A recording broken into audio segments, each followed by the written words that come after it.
What up, everybody? It's your boy Adam. We're back. It's fun times, fun night, hanging out with my people in the live stream, and I'm freaking done, man. I'm done. I'm tired. Hopefully we're gonna be relatively bug and glitch free tonight with the camera and all that buggy stuff. Um, See, we got one person in the house. I don't know if this count is even accurate, to be honest. But we got two people in the house. What's up? So it's been a long week, man. It's been a long week. It's been both good and bad. It's been very contrasty. I don't even know where to begin. But I'm gonna let you guys take over the chat tonight. Whatever you guys want to talk about. I did not pull together one of my prepared batches of notes to make a thumbnail image and go all in on some topic tonight. But you never know what we're gonna do. Anyway, so whatever you guys want to get into is cool with me. Um, till then, I'm just gonna roll with it and see. What I'll just start talking about some random stuff. We'll see what goes on. This whole channel is about coming back from a fall. Going. Here's the thing, dude. I've got some bitterness inside, and now that I'm a professional shit poster on X, maybe we can do some live shit posting on X tonight, like we did last week. But in the meantime, I only get my news from the Babylon Bee and memes. That's the only thing I pay attention to when it comes to the news anymore, because I just don't have any fucks to give about what's going on right now. We know the United States is done. When's it going to be fire and brimstone and riots in the streets and looting at the stores and no more groceries and electricity and all that? I don't know. Just trying to get ready for it best I can. And it's a lot harder now. I was ready for all this stuff back in the day until the FBI drove a tank through the front door of my house because of a Twitter post. And the bitterness comes from, I just read, I don't know his name. Don't give a shit. I got some memes about it. We can post them later. There's a pastor, some pastor, friends with Trump, of course, mega church pastor, went to prison for raping a 12-year-old girl. But it said that he's been raping this girl for 4 years before he got in trouble for it. So I guess he was starting to rape the girl when she was 8. Kept raping her until she was 12 years old. Went to prison. 6 months later, goes home. Got released. 6 fucking months for raping a girl for 4 years you started out raping her when she was 8. And then she's 12 years old and you're still raping her. But then you go to prison for it and you're home in 6 months. Now, the reason why I'm bitter is because they put me in fucking prison for 2 years. 2 years for a Twitter post. Drove a tank through the front door of my fucking house in the middle of the night because of a Twitter post, hogtied me in my front yard, dragged me off to federal prison, tortured me for like the first week that they captured me. Wouldn't even take me to my arraignment till the judge threatened to contempt of court for not bringing me to court. We don't even need to get into that. But I'm a little pissed off when I see one of Donald Trump's friends go to prison for 6 months for raping a kid. And then I'm looking back, I'm like, shit, I did 2 years of prison for a tweet, a mean tweet. I'm just not seeing, the scales of justice aren't fucking balanced right now. So, and I'm still dealing with that shit today. I'm dealing with it today. Believe me, we'll start with, so anyway, this whole channel is about coming back from that. 2 years in federal prison, followed by being forced by the probation department to be homeless for 5 months because they wouldn't let me move in with somebody who had a place for me to live, and just said, fuck you, you're homeless. And till finally somebody, because I was like, you know what? I'm not going to keep my mouth shut anymore. And I started saying it. I started talking out loud. Word got around. Somebody finally had to come to their senses and push through the paperwork so that I could move in with a friend down here in Texas, because that was pretty much my only option. So 2 years in prison for a mean tweet, 5 months of being homeless, and now just picking up the pieces and trying to rebuild a life from that. And that is the gist of what this channel is all about for anybody who's watching the repeat, anybody who, you know, if YouTube ever lets me reach a new person on the platform, because I'm also one of the most shadow banned channels here on the platform. When I started this channel, 1,200 followers showed up in 60 days, and then YouTube put a big padlock on the account. I haven't had a single new subscriber in 19 months. Not one. So that's the other thing. But I'm just documenting the process of coming back from a shit show of epic proportions.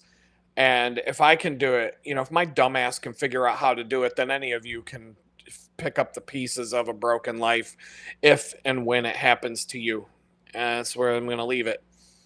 So, in that tone, what's going on in the last couple of weeks? I'll start. I don't know. I want to start with the negative or start with the positive. I don't know. Which way do I want to go? End with the good, start with the bad. I don't know. Let's start with the bad, and then we'll end with the good. This is just the warm up to the show today. What's up, JS? In the house, I dig sheet. What's going on? So anyway, started out. So y'all know I bought this Volkswagen a while back, and it's been giving me problems. All electronics. It seems to be an okay car, but I'm not going to recommend a used Volkswagen to anybody, because you're basically dealing with an electronic wiring mess. And so, the car does have some miles on it, so that this is the things you're going to deal with.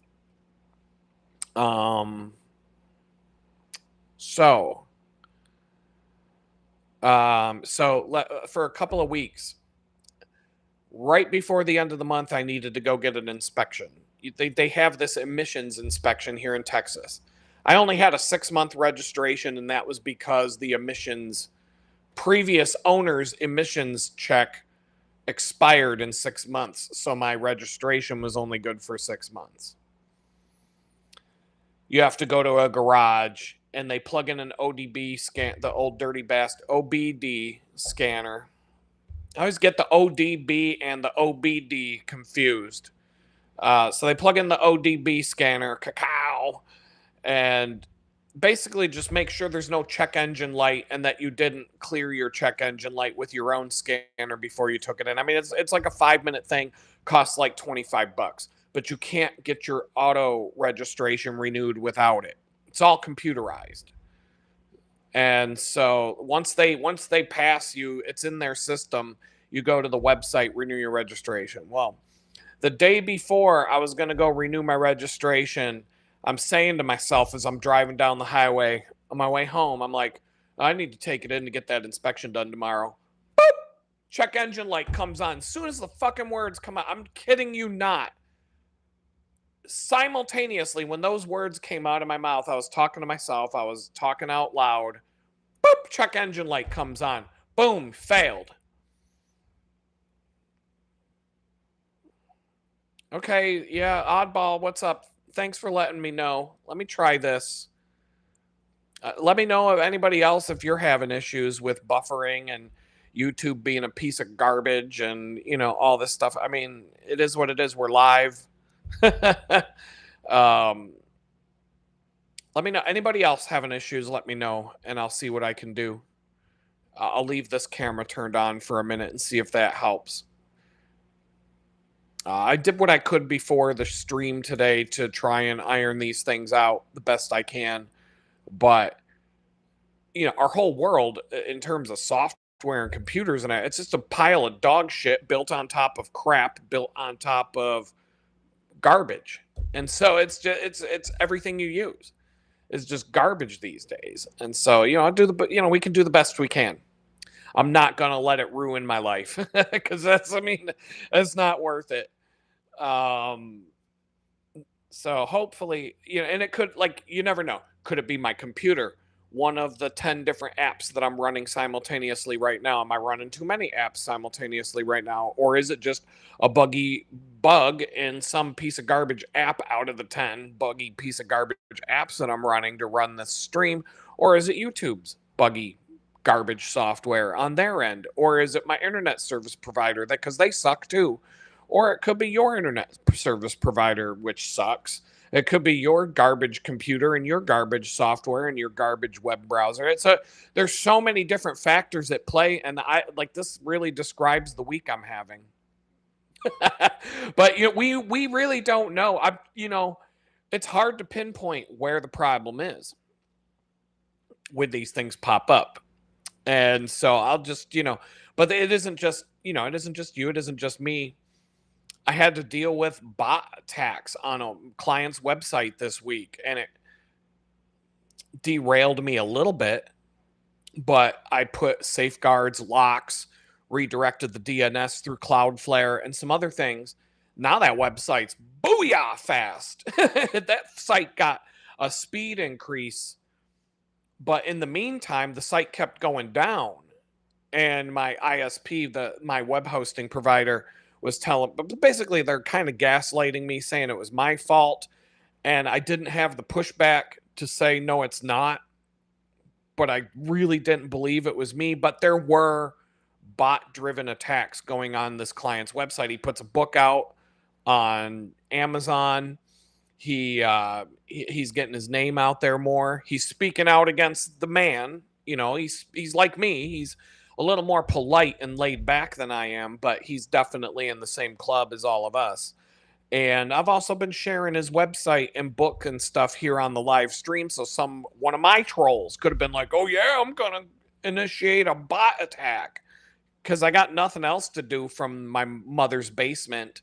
Because it's not like I have girls or anything going on in my life. So I'm gonna attack this guy's website who gets like 20 visitors a week. I'm gonna bring it down. All right, good job, dude. If that's what it is. And maybe that Glenn Beadshaw guy that got his ass booted, maybe he's mad and he's like, "Oh, I'm gonna get him." So anyway, it's like, fine. All right, you got me this time, bots, for like 20 minutes. And then I redirected the DNS through Cloudflare, turned on bot protection, did a bunch of other stuff, put in some htaccess scripts to block certain IP addresses from hitting it that were showing up in my logs, trying to come 1,000 times in an hour. What else did I do? Blocked access to different WordPress scripts and files that bots like to attack. Pretty much just put the kibosh on those. Blocked them both at the Cloudflare DNS level, so they won't even come to my server. But if something sneaks through, you're going to get blocked anyway. So good job. You made me spend like an hour and a half hardening up a site that I'd never, I was like, well, change the admin access URL so that it's not the default WordPress admin. That's an easy way to check if somebody's website was built in WordPress. Just tap the website URL, just put a slash and go WP-admin. And boom, if there's a login page that shows up, you can tell they built their website with WordPress. So you got to change that default URL to something that you just make up that nobody's going to just be able to guess. So now when somebody comes to my site and they go slash WP-admin or slash admin or the basic bitch login address, you're just going to get a 404 page. But now I'm like, well, crap. Now I got to put a nice design on the 404 page, which I haven't done yet. So that's like another day of my life. But this is how it goes. This is going to be one thing after the next. And that's just one small little website project that I'm doing among 100 other things. I spent all day today editing video for a client who he gave me an hour and a half video to put on his website. And it's good video. It's good interview. I'm cutting down YouTube shorts from it. So I'm marking the video. I'm doing it manually. I'm not going to let a fucking AI bot make shorts out of it because I'm going to do a better job. But it does take time. And so I took a 15-minute stretch of this video where there's a story told from beginning to end. But I got to shorten that to 3 minutes and vertically crop it. So imagine trying to take a 15-minute video and chopping. Basically, the way to do it editing wise is just use your instinct and just chop parts out of it that don't need to be part of it. So it goes from 15 minutes to 10 minutes. I'm like, okay, what do I take out next? And then you'll basically hone in on parts that you absolutely have to keep. Like no matter what, there was a stretch that I'm like, I'm not chopping this out no matter what.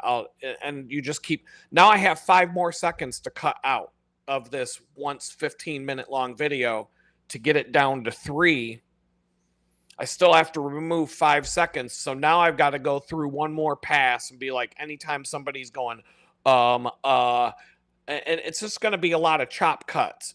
But that's a YouTube short, right? Chop, chop, chop, chop, chop, chop, chop. It's like nobody cares about the chop cut style on a short video. When you're taking 15 minutes and cutting it down to 3, it's going to get choppy. But I'm making it smooth. I'm telling the story that took 15 minutes for them to tell, and I'm telling it in 3. And you're not going to, I mean, it's going to tell you, it's going to get the point across. He interviewed this guy, this is a psychiatrist who was on 60 Minutes with Mike Wallace back in the day, because he was the guy that went after the big sugar, the big PepsiCo and Coca-Cola for putting aspartame in the pop and in the food. And he was the one that went after Donald Rumsfeld to have aspartame removed from our diet because it was causing cancer. It was killing monkeys in the labs. It was, he's a psychiatrist. He said it was making his patients crazy. So they did this whole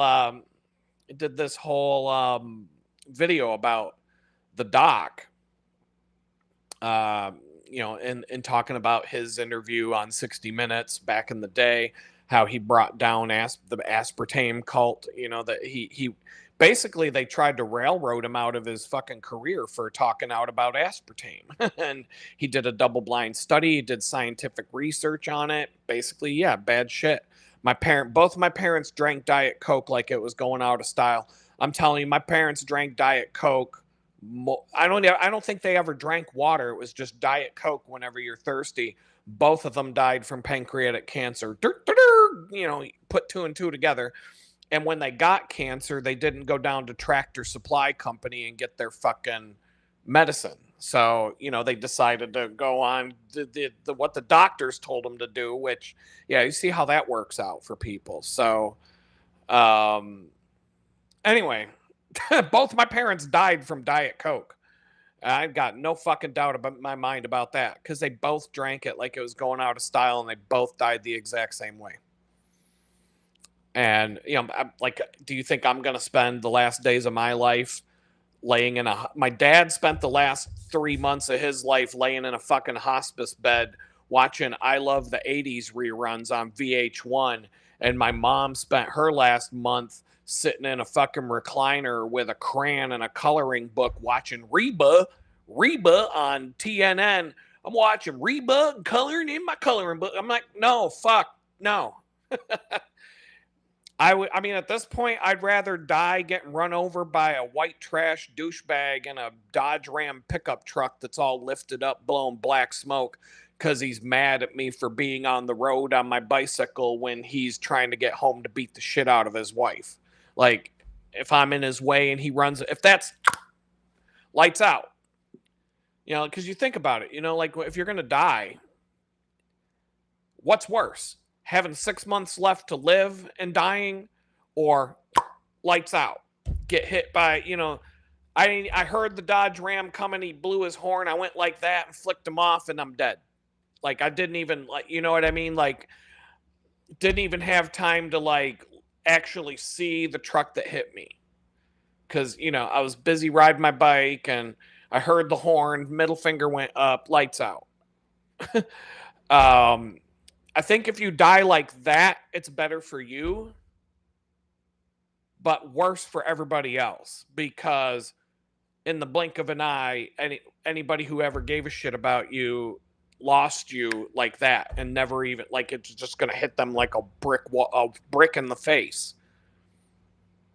But taking 6 months to die, laying in a hospice bed watching VH1 reruns of I Love the '80s, that's worse for you.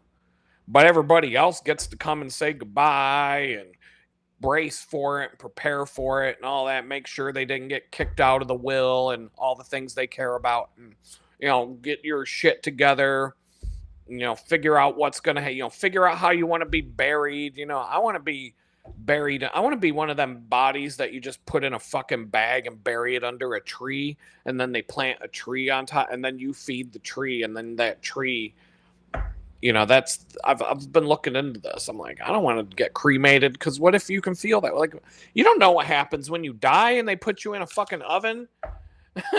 And then maybe you're like, ah, like, because nobody knows.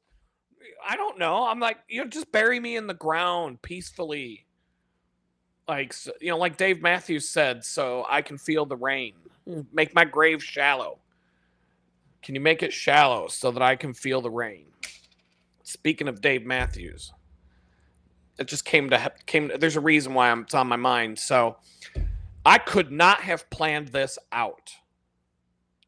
I did that 35-day challenge, of which you're still missing a few videos. And part of the reason is because there's 2 videos sitting in my YouTube account that I haven't meta tagged yet. So, I mean, that's like, probably do that tomorrow. I'll get into why I've been so busy. But, so there's a couple videos in there that need meta tags. And then there's a couple of videos that need edited.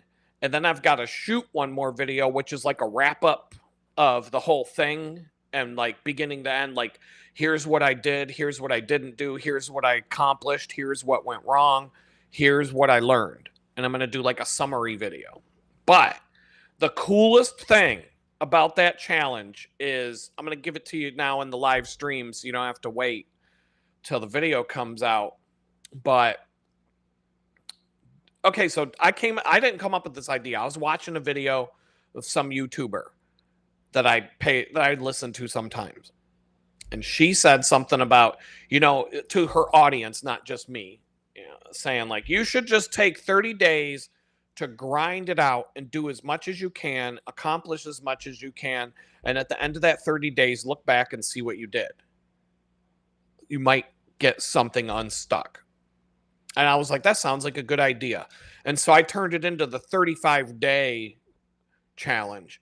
Because I'm like, well, it's, 30 days isn't, I'm like, I want it to be like a number of weeks, 4 weeks. How about 5 weeks, 35 days? 7 times 5 is 35. Well, the first thing I did wrong was I started it on a Saturday, I believe, but it ended on a Friday, because if you count the first day as day 1, the math doesn't math, and you get to the last day of 35, but to actually be the full 7 weeks, Saturday would have been. But anyway, I was like, I'm not changing it in the middle of the thing to be, oh, wait, it's the 36-day challenge, not 35. So I just went with it. So that was number 1. Number 2, here in the Woodlands where I live, a number of months ago, and I've talked about this on the channel, I found out Dave Matthews Band is coming to town, and it's one of the bands I've never seen live that I really want to see live. And I asked my best friend and some other people, hey, you want to go? And everybody's like, nah. So nobody wanted to go. And I was like, tickets for the lawn were like $70. And I'm like, it's kind of, I remember what ticket prices were when I was in my 20s, and the shit's fucking ridiculous now. The upfront tickets for that show, to be right up front in the front row section, $1,200 to $2,000, and it's one band. It's not like it was a 2.5 hour concert. People paid $2,000 to go watch Dave Matthews for 2.5 hours. $2,000, like, you out of your fucking mind. A lot of seats were empty in that pavilion, though, because we got lawn seats. So anyway, yeah, I just gave it away. So 35-day challenge, right? And it started randomly. It wasn't like I planned this out at all. And I didn't realize it until last week. Thursday, I went back to Ticketmaster to see if they still had tickets. They had tickets, and they still had plenty of lawn seats and everything. And they had seats. Like, the place, it didn't sell out because concerts are expensive now and nobody wants to pay. And so anyway, Thursday night, like around 5, 6 o'clock in the evening, my best friend hits me up, text. He's like, "Hey, you want to go see Dave Matthews tomorrow?" I'm like, "Yeah." But he had already said a couple months ago he didn't want to go. Well, he changed his mind at the last minute. And he calls me up. He's like, "Hey, let's go." He's like, "I'll get the tickets. You just give me cash." And I'm like, "Yeah, okay, we're good." And then it hit me because now it's tomorrow, Friday. Friday's the last day of my Rise and Grind 35-day get off your ass and do stuff challenge.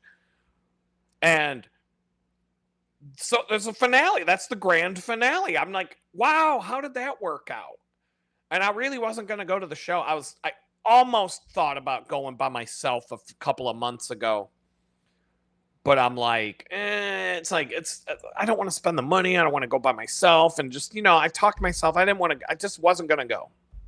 I'm like, oh, I'll just wait till they come back next year. Whatever.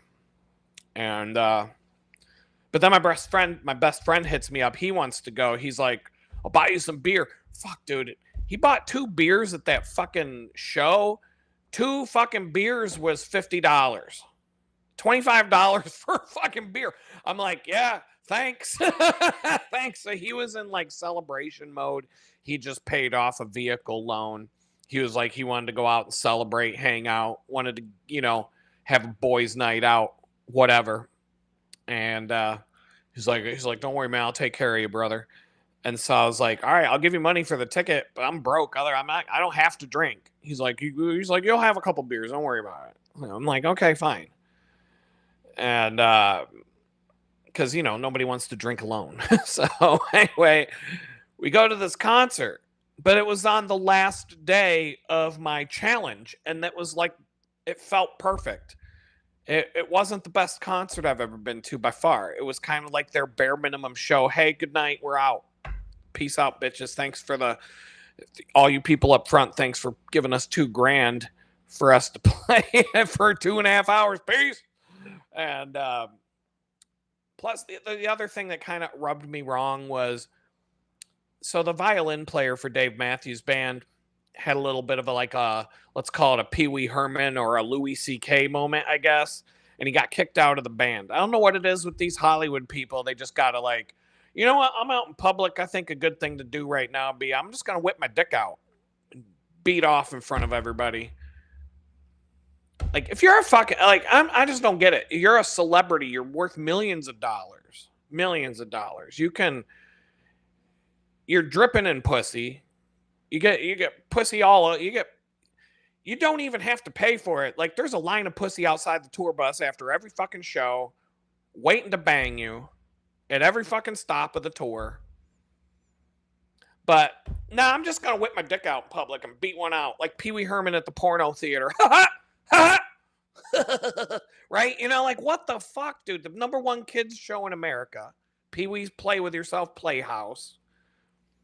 And he had to throw it all away by jerking one out. And motherfucker he had so many millions of dollars, he could have installed his own porno theater at his house.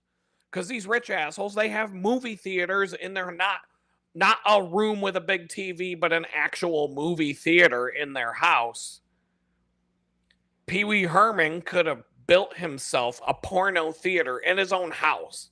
Invited all his friends that like to beat off watching porno movies at the theater or whatever. He could have done that and still kept his TV show and all the big movies that he was in. But no, I'm just going to beat my dick. I'm just going to go out in public and beat my dick in front of a bunch of people and go to jail. Boom. Career's over.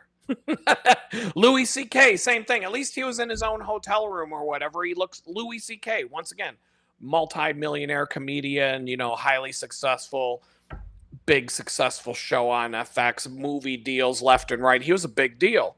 And then he looks at a bunch of girls in his hotel room. He's like, "Hey, I'm gonna pull my dick out and start jerking off now. So if you don't want to leave, I'm just letting you know."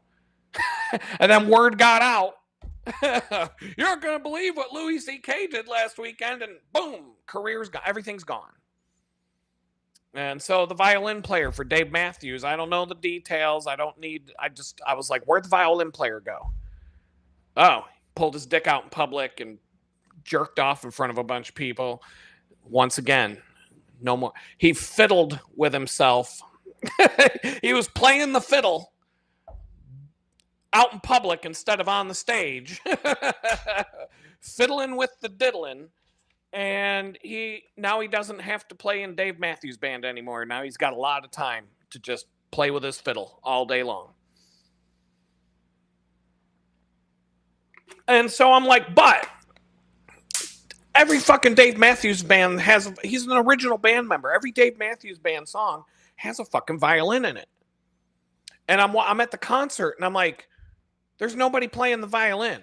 I'm like, what the fuck's going on? But there's violins in the song. And I'm like, did these motherfuckers do like the Taylor Swift bullshit where the pop music where they're just playing a violin track over the band? But then I'm like, the keyboard guy, the guy playing the keyboards, I was watching his movements and I'm like, I'm like, is he playing the violin with a keyboard? Making violin sounds with a fucking key. Dude, there's got to be a million people who would be down with coming to play the violin for Dave Matthews Band. They could replace him like that. There's a million people out there who don't make a lot of money playing the violin who would be like, yeah, I'll play. Done. So I don't know what the fuck's going on with them. But on the positive side, it wasn't a bad show. They played a lot of songs that I really like. So like the set list was fire. Like right off the rip, they started out with one of my favorite jams and they just rocked out. In fact, they only played one song in the 2.5 hour set that I didn't care for. And I had to pee so bad. I went to the bathroom and came back and I didn't miss a beat. And then they played David Bowie covers. Like they really they did a good show. It wasn't a bad show, but it wasn't like I'm not going to be like talking about it like it was this great experience in my life. I'm just crossing. Yeah, I saw him. Yeah. But it's not one of their better shows because I've listened to a lot of live Dave Matthews Band concerts over the years, and this was not. Maybe, Dave Matthews is, like a Hollywood liberal and he hates people from Texas because of their guns and their Republicans and all that shit. So maybe they were just like, we're not going to do a good show for the Republicans down here. Let's just do the bare minimum, get the fuck out. Get back to Massachusetts where we can play the real show. I don't know. So I don't know what that was, but it was a standard concert. It wasn't anything great, but it wasn't a bad show either. But it was like in terms of the perfect ending to my 35-day challenge to put the lid down on my MacBook, get dressed and get out the door and go meet my friend to go to a fucking Dave Matthews Band concert for the rest of the night. That was pretty solid. That was a pretty solid way to end the whole thing. So that was last week. That was the positive stuff that's going on. Oh yeah, we're talking about beating one. Okay, yeah, talking about jerking off in public. Like when you get famous, like, are you just that fucking bored? Are you just that bored that like I got no? You know what? I've done it all. I've got all this money. I've done so many cool things. I've gone on trips. I fly first class everywhere. I've stayed in the nicest hotels. I eat at the nicest restaurants now. But you know what I haven't done? I haven't pulled my dick out and just fucking pounded one out in front of everybody. That's what they're all fucking doing. Yeah, we're talking about that guy from CNN. What, that Gary Tubin, or what the fuck is his name? I don't know. What does the meme news tell me? Who was the guy? The guy who got who beat one out during the Zoom call at CNN. Jeffrey Toobin, a former CNN chief and legal analyst who exposed himself during a Zoom call in October 2020, described it as an embarrassingly stupid mistake. He got his fucking job back too, you know? Like he disappeared for a minute, then they hired him back. So I went to federal, once again, we're going to go back to me being bitter. I went to federal prison for 2 years for a mean tweet. A fucking megachurch pastor just got 6 months for raping a girl, 12-year-old girl. But he started raping. He raped her from the age of 8 to 12 multiple times. Went to prison for 6 months. Jeffrey Toobin pulled his dick out in a Zoom meeting at the all hands meeting. He took the all hands concept a little too seriously. He beat one out at the all hands meeting at CNN. Got fired for like a month and got his job back. So you're telling me I would have been better off if I raped a 12-year-old girl and showed up to the all hands meeting at CNN, beat one out in front of everybody, and I'd still have a job right now, and I only would have went to jail for 6 months, but one mean fucking tweet, boom, slam that door shut for 2 fucking years. Oh, and then you can be homeless when you come home for 6 months because fuck you. That's why. So, yeah, I'm still dealing with that shit today. It's literally today. We'll get into that here next. So, yeah, so last week was cool. You know, ended on a jam. Dave Matthews Band. I spent the rest of the weekend catching up on my freelance work again, but I got it done. You know, just getting things done. I'm getting into the groove. I talk about a lot of the productivity stuff in the videos. I'm not going to do that. I'm not going to get into the deets, to the weeds right now on all that kind of stuff. But I do talk about that extensively in those videos that are about to come out. So you know, I've been dealing with a little thing. I was talking about how the check engine light came on in my car the day before I had to drop it off for inspection. Boom, instant fail. So now I'm like, what do? I didn't have the money to go deal with this. So I waited until this week till I would have the money. So I go to the bakery job on Monday. I go run errands. I go to the grocery store. I do a bunch of stuff when I leave. I get home, pull in. Now this is like a little bit of this is Jesus. You're going to see why in a minute. But like I drive all the way home. Now this check engine light, it turns itself off, it comes back on, it goes back off. It's oxygen sensor. I've been plugging in my ODB, old dirty bastard scanner, and getting the readout. And it's been saying oxygen sensor. And so I didn't even clear the code this time. I'm like, fuck it. I'm just going to leave the thing. I know what it is. I'm not worried about it. Driving around. Well, now the light's going off on its own without me having to clear the code. And I'm like, well, maybe I'll get lucky and roll the dice where that light will be off and I can go to the garage and get it done and then deal with this O2 sensor later. So anyway, I'm driving. I went all the way to the bakery and back on Monday. No check engine light. Everything's cool. Everything's kosher. Car's driving fine. I get home. I pull into my parking spot here at the house. As soon as I take my foot, as soon as I have my foot on the brake and I look up, and as I'm looking at the dashboard, boop, this light comes on, EPC light. And I'm like, what in the fuck is that? So the EPC light is when your car goes into limp mode because the car is fucked up and it doesn't want you to drive it more than 10 miles an hour. And I'm like, you got to be out of your fucking mind. So I'm like, what the fuck? I just drove all day long and came home. And as soon as I'm telling you, as soon as I parked in my driveway here, boop, light comes on. I'm like, what the fuck is this? So I get in the car, or I stay in the car. I put it in reverse. I go drive around the block, and yeah, the car's in limp mode. It's throwing all these exclamation points at me and this and that. So I plug in the ODB scanner, and then now it's telling me that my throttle position sensor's on the fritz. So it doesn't know the gas pedal position. And so it's either the throttle body or the gas pedal itself. And so I'm like, well, fuck. I got mad. I get out of the fucking car. I slam the fucking door. I'm like, fuck this fucking piece of shit car. I go in the house. I'm like, fuck it. I'm not touching this thing tonight. I was already planning on taking it to the shop tomorrow, but now I've got this oxygen sensor. Now this.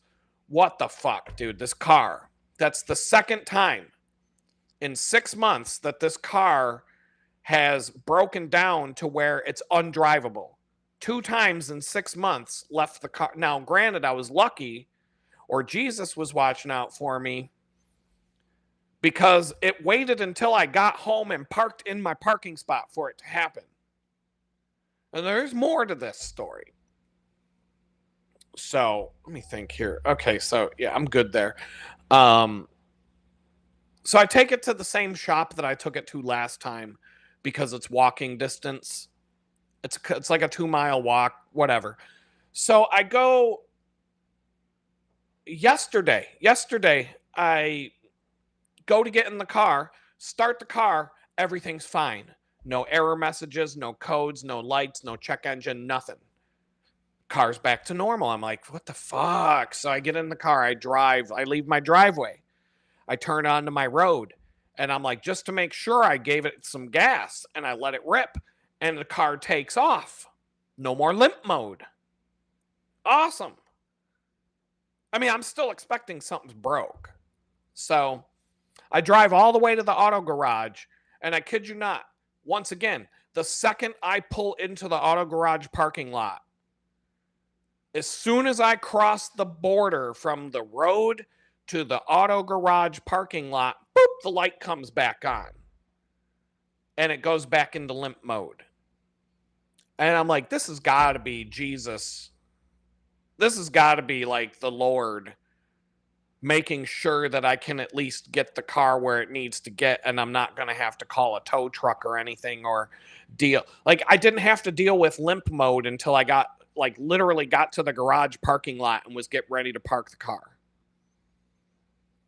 And so I leave the keys with them. I'm like, you fucking figure it out. I don't care. I'm mad. I walk home. They call me up. They're like, you need a new throttle body. It's going to be like $700 for the labor and the part, OEM part. I could have probably replaced that one myself and did the adaptation programming, because my little scan tool can actually do that. I tried to do it, but the error codes were blocking my tool from doing the adaptation on it. And so it was also just telling me things shot. And then I'm like, kind of. So anyway, when the garage called me, they're like, let's just fix that. Because if your throttle is like, this could have actually caused the lean O2 sensor code. If your throttle body was going to shit over the last few weeks, then that check engine light coming on and off could have been caused by that. So your sensor might be fine. Good thing I didn't go and replace the O2 sensor and then 2 days later find out this was the issue. So this garage has the car. Okay, now here's where it gets even better. So I dropped the car off yesterday and I walk home. It's a 2-mile walk. It's like, I don't know, 40-minute walk. Sunny, bright sunny day. It was a good walk. I get home. I'm at home for 15 minutes. Probation officer calls me and says, you got to come in for a drug test. I'm like, you got to be fucking kidding me. I just dropped off the car at the garage and now they're up my ass. And the other part of this is, last year my probation officer saw me 3 times. Once in February, once in June, once in December. And he only made me take a drug test in February. The rest of the year, he left me alone. And at the end of the year, he said, we're putting you on an even lower threat level. So once that paperwork goes through, you'll probably never hear from us again, but you'll get a new probation officer. Well, this new probation officer is after me every month now. So now I'm being harassed every month by them. When they used to come and see me like once every 6 months. Now they're coming. Now they bother me every month because now I'm on the lowest threat level. How like what's that? This whole thing just pisses me off. So anyway, she's really nice. So I'm not gonna like the woman who's the probation officer. She's very friendly, and I called her up back and I said, "Look, my car is in the shop. I just dropped it off. What do you want me to do?" She's like, "I'll just stop and see you tomorrow. I'll come to your house. That way you don't have to drive into Houston." And I was like, "Okay, that works." They don't tell you what time they're going to come. So I had to sit here all day. I had to wake up this morning and not pee and then just sit all day having to pee so that I'd be able to pee when she gets here. And if it's too watered down, they're like Goldilocks. If it's got too much water, you fail. If it's got, there's so many factors here. So I have to basically just sit in my chair all day, wait, like not being able to drink any coffee or water. I already had to pee, so I'm like, fuck it. I'm gonna have to sit here and squeeze the hole shut and hold it in for, well, it was 7 a.m. I got up at 7, 8, 9, 10, 11, 12, 1. So 6.5 hours I had to sit here having to pee and not being able to pee, waiting. But then I'm like, you can almost, it's a bad thing, the car. But the positive or the other side of the coin is the car let me get home. The car let me get to the garage. If this if this throttle issue is the reason why the check engine light was coming on, then I was actually saved an extra $300-400 because I would have gone and replaced the oxygen sensor and left the gas pedal alone. And so I dropped it off at the garage, but that they gave me that. They said it would be done today, but I was kind of skeptical of that. I'm assuming I'll hear back from them tomorrow. And if it keeps piling on with new things wrong, I'm just going to be like, I might have to find another garage next time. But I mean, it is an old car. I don't know what to think. This is pissing me off. And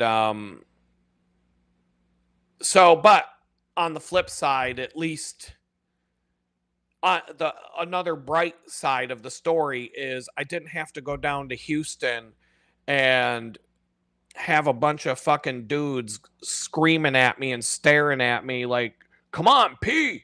Come on, pee. Like, some of the rooms that you walk into to do a drug test, it's like something out of a fucking science fiction movie. Like this one in Buffalo, oh my God, it was like this big glass, plastic, acrylic glass room where like it's like a glass block bathroom where there's a bunch of fucking dudes in lab coats all staring at you, and you got to like whip your dick out in front of them and then piss into a cup. And I'm just like, fuck it, you may as well put the handcuffs on me right now because this ain't fucking happening. And I had to drink so much water. Then they're like, oh, your pee's got too much water in it, so we're going to have to, Well, then anyway, the probation officer, he was a nice guy at the time. He came to my house the next day, and he just kind of let me go to the bathroom and do my thing. And because he knew that I'm not a drug addict, and he knew that I was, he knew that this was like the least of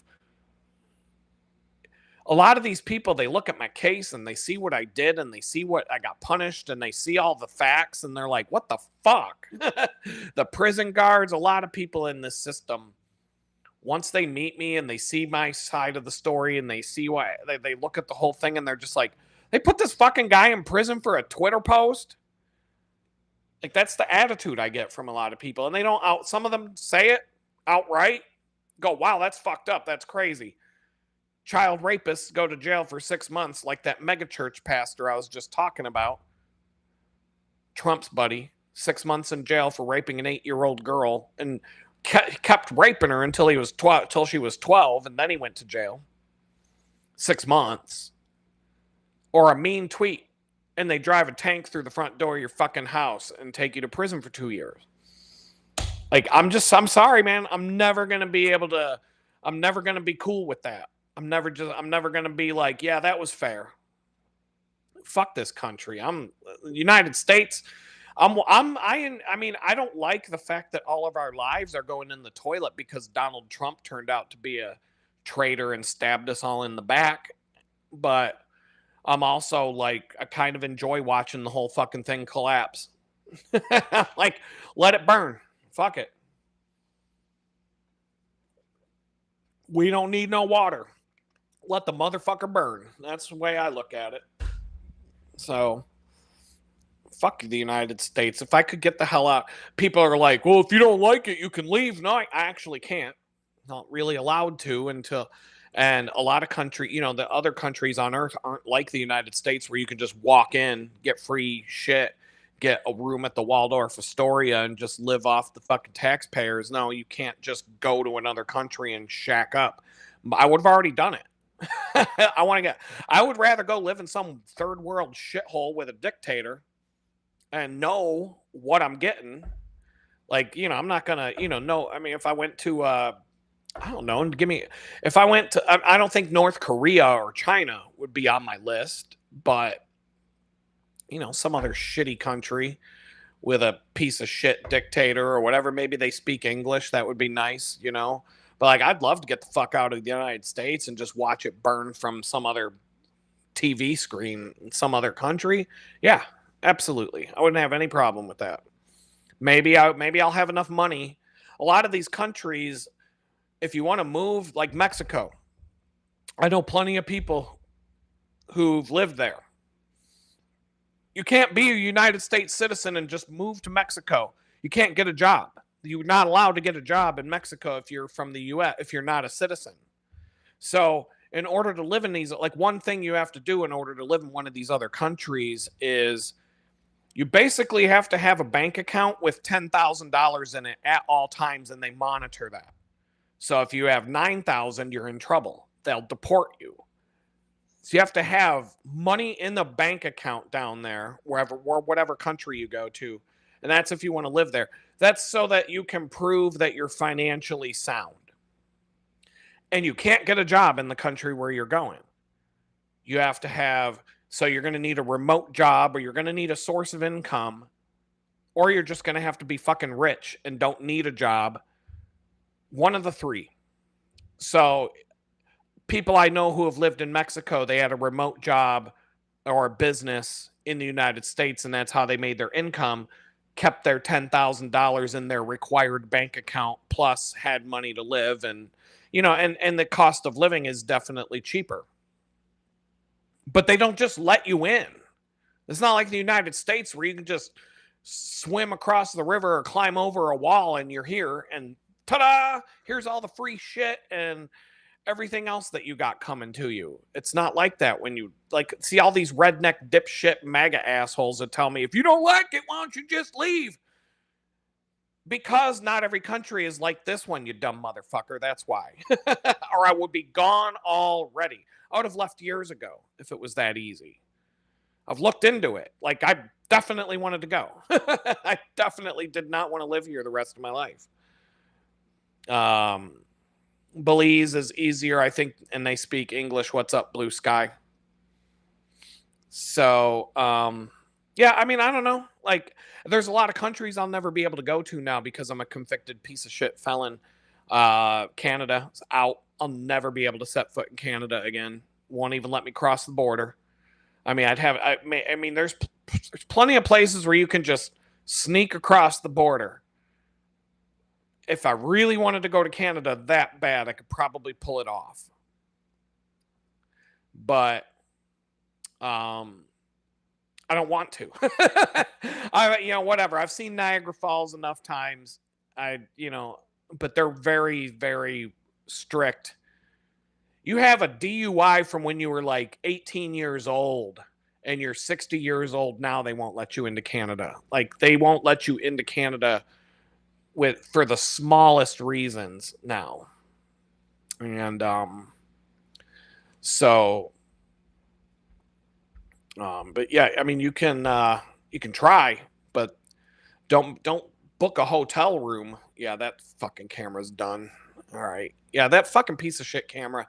I don't know what the fuck's going on with this. It's just I don't know how to fix these problems with the lag and the buffering and the I keep trying different things and nothing works. But last week's live stream went off without a hitch and I didn't have any problems with that camera, but this week the problems were starting before I even started the stream. So I don't know what makes it work one week and not the other. And like I said, it could be one of 25 different piece of shit software applications that's bugging out.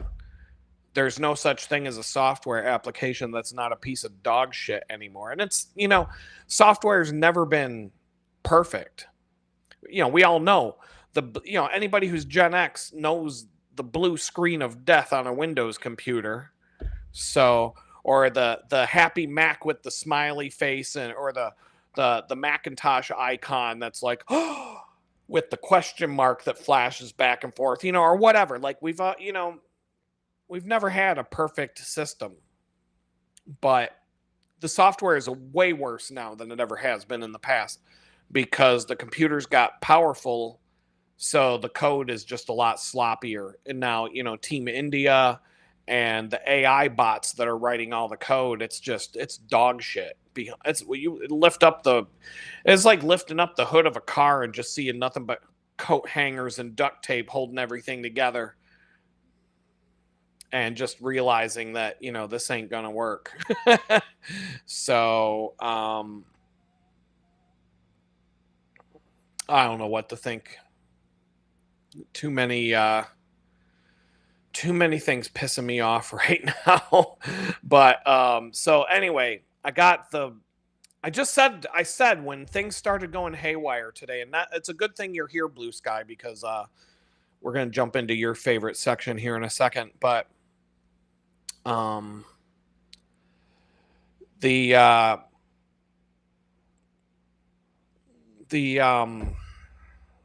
what was I gonna say? When the crucible when the heat was turning up this week from all different directions, I just kept saying, I'm not gonna let this ruin my day. Whether it's the car, the probation officer, the bot attacks on my client's website, the laggy fucking camera on this MacBook that let's see the 30-second delay. Yeah, it's like, I don't know. I don't know if it's doing it for you, but it's like watching a kung fu movie dubbed in English. And I'm just like, this time there can be only one, right? And now this camera's all fucked up and it's not syncing up with the audio. And maybe it is for you guys, but for me, there's like a 10-second delay between what I say and my mouth moving to say it. So I don't know. I don't know what is wrong with that. Why that camera does that, but this FaceTime camera down here doesn't. And they're both going through the same app. I don't know. I could try one thing live while I'm sitting here and try to change the frame rate on the camera down or drop the resolution of that camera and see what that does. That'll probably work for a minute. So if I go with this, I can snap. Yeah, it's snappy now. It's working now. But, I have a feeling it'll just start to drift out of sync as I talk. And I can already see it happening. Yeah, we're already fucked. It's already a second off. If I keep talking, let's see, but when I snap, yeah, like I don't know. It's kind of in sync, but it's kind of not. I don't know. I'll look into the camera for a minute, talk, and then I'll look down and see if it looks like an old Jackie Chan kung fu movie that was badly dubbed in English. And if it is, then I'll switch to the other camera, I guess. I don't know. So, that's good. It's not buffering. Got dinged $750 for a hail repair on a van. Yeah. Everything is ridiculously expensive now, too. I just looked at hard drives again. Not that I can buy one. They've tripled in price. because now all the AI data centers are gobbling up all the hard drives. The hard drive that I could have got for 160 in November, a month or two ago, it was 350. Now they're 450 for the same drive. It went from 160 to 450 in a span of just a few months for the same product. Back in the day, technology used to come down in price over time. Hard drives would get cheaper over time. Now a fucking 5 terabyte drive will cost me 5 times more than what I paid for one 10 years ago. It's fucking crazy. And but I'm desperate. Like, I am so close to running out of space. I've used up every fucking square. I've used up every possible megabit and byte that I can get my hands on now. And I'm at the point where I'm like, I'm just going to have to settle for I'm going to have to settle for like a 5 terabyte drive and like maybe buy them one at a time. I don't know, man. It's just a fucking mess. And then Amazon's got some screwed up thing where I've had monthly payments on some products I bought from Amazon, and one of them didn't go through for some reason. And I resubmitted the payment, and it's been stuck processing for like 3 days. And now they're banging on me, telling me that I'm late. And I'm like, I resubmitted the fucking payment right then. I changed it to a different card. Now their system is stuck, saying that the payment's processing for 4 fucking days, and it won't go through, but it won't like say that it failed, but it won't go through. And so I'm like, what do you want me to fucking do about it? It's your bullshit. Maybe the fucking AI bots that write all your fucking bullshit code, because that's what Amazon's firing all the human programmers and writing all the codes with bots. And now everything's fucked up and broken. So yeah, well, good luck, assholes. I'm getting fucking done. I'm not quitting on Amazon yet, but I've definitely started to switch to other methods of getting things. But I don't want to go in. I'm going to do a whole live stream about how much I hate going to the store. Like in any way, shape, or form. I do not, other than the grocery store, I don't really ever want to set foot in a store again unless I have a good reason for doing it. And I'm going to list out I'll just talk about Home Depot. I went to Home Depot last weekend because I'm still having these freaking fruit flies showing up. And it only takes one or two in the room or in the when I'm sitting in front of my computer, they go right for the eyeball. There does a zip right into the eyeball. Like, you motherfuckers, you got all this stuff. I could put out rotten fruit for these motherfuckers, and they'll still just try to find my eyeball. Or they'll try to go up my nose while I'm sitting in front of the computer, and I'm like, I'm losing my mind from it because they're impossible to get. And so I went and got some more shit for these things at Home Depot. And number one, you go to that store, the app sucks. It doesn't tell you where anything is. I got to wander around this warehouse with 150 aisles looking for this one thing. So I go to where all the pesticides and the bug chemicals are. It wasn't there. It was in another aisle, like 6 aisles away. I'm like, oh yeah, that makes a whole lot of fucking sense, you fucking morons. We have some bug stuff here and other stuff 6 aisles away over in the other bug stuff section. Like, whoever came up with that fucking shit should be fired. And then like the shopping cart. You know how like everything in these stores is fucking miserable. You got to ring up your own groceries now. You got to ring up your own shit.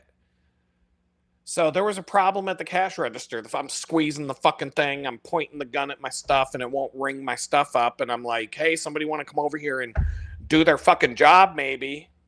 Or do you want to pay me minimum wage to ring up my own groceries and ring up my own stuff? Because I guess, that's my job now. I didn't even have to fill out a job application. And here I am working at Home Depot. Boop, boop, boop, ringing up my own shit. And then the fucking shopping carts. All the stores now have these shopping carts where the wheels will just lock. And so the wheels on this fucking cart kept locking as I'm shopping for like 2 or 3 seconds. Like the cart will just be like, fucking won't move. And I'll just like, fuck you, motherfucker. Well, fuck it. I'm getting pissed and I'm slamming this thing around. And then the wheels would unlock. And then I go to leave Home Depot. And the only thing I bought were 3 little plants and 2 extension cords. And when I go to take the shopping cart out of the store, all the wheels on it locked. This fucking gate shuts in front of me. The doors lock, and this fucking swirly police siren light starts going, and like fucking red alert on the Starship Enterprise, and Captain Picard's getting ready to fucking do battle with the Klingons. And I'm like, dude, just let me the fuck out of here. So I just grabbed my shit out of the cart. I was gonna just, push it to my car, but whatever. Fuck, can't do that at the fucking store anymore. I'm like, get me the fuck out of here. And that was just a fucking 20-minute trip to Home Depot because I needed stuff for these fucking bugs. And they wouldn't do same day delivery because it was too late in the day. It was like 6 o'clock at night. And I'm like, I got to do this now. So I went over there, did it, came back home, bought 2 extension cords because you can see behind me I've got a microwave now, and I've got my best friend gave me a microwave, and I also had an air fryer. And in order to plug those things in, I needed a couple of special extension cords with flat plugs, and I didn't have enough outlets. And so I had to get a couple extension cords, and I'm like, well, I can do this today. But by the time I got home from Home Depot, I was so angry and burned out and tired from just going to the store. I was like, fuck it. I dropped those extension cords on a pile and just went over to the couch and watched a movie. And that's all, so whatever. And then I did it the next day. Whatever, it was Sunday. Sunday it was. I pulled everything apart, vacuumed, I cleaned up behind, the fridge hadn't been pulled away from the wall in almost a year, and in the other cabinet. So I got all that, all up in there, and cleaned that all out, and got the extension cords. And then my workbench that you see back there also has a power strip built into it. But I was never plugged in because I couldn't reach the cord behind the fridge and plug it into the wall. So I made sure that I'm like, if I'm going to do this and pull all this stuff out and mess around with all this stuff, it's probably going to be a 2-hour of my life project. I'm going to make sure it all gets done. So I did it on Sunday. And then now I've already been banging out some meals with that air fryer, a little 4-quart air fryer. It's not the big one, but it fits in the space perfect, and definitely got a couple of banging recipes going on that. Some bomb chicken fingers that aren't. I made some Raisin Cane's sauce last night, and some chicken fingers that were just blackened seasoning, chicken. Spray some avocado oil on that. Throw them in the air fryer for 10 minutes. Bang, perfect. Little chicken tenderloins. And I ate a whole big ass tray of those last night. And I felt great today because it was all protein and Raisin Cane sauce that I made. It's some yogurt. I'm going to put out a cookbook, actually. I'm putting together some recipes. I think one of the things I could do would be make a funny cookbook. And the nice thing is you can steal recipes from anybody you want. When I saw that, I was like, but recipes can't be copywritten or owned. The wording, the instructions, if you just copy and paste somebody's recipe instructions verbatim, word for word, that would be like plagiarism. But the ingredients and just rewrite it in your own writing style and bang, cookbook. I'm gathering up all my best recipes, and I've got the perfect app to keep them in for like organizational sake. A new note app that I'm using called Obsidian. And I'm just gathering these things from all over Hell's Creation and putting them in one place, plus getting some new stuff together. And when I have enough of these things compiled, I'm going to figure out a good way to. I've got a makeshift photo studio. I could definitely figure out how to. I've got a portable table with all I would need. I've got, I'd probably just need to get a drop cloth to put over the table. Might need to get a light or two. I don't have the stuff I used to have back in the day, but I could do some photography for it, and I can basically make some cookbooks and sell them on Etsy, Amazon self-publishing platform. Um, so I'll make some cookbooks and promote them on my different social media outlets. And yeah, I'm stealing recipes from. I've never made up a recipe of my own my whole life, but I've got tons and tons of recipes because I've been cooking for a long time. So, but I've got old Google Doc files, I've got handwritten stuff, I've got Evernote files, Notion files. I've got like 20 different places where random recipes are located, random bookmarks and social media sites, like, just bookmarked it. I'll come back to it someday. So I just got to go through and gather all of these things, organize them in a way that makes sense, and then bang out some cookbooks.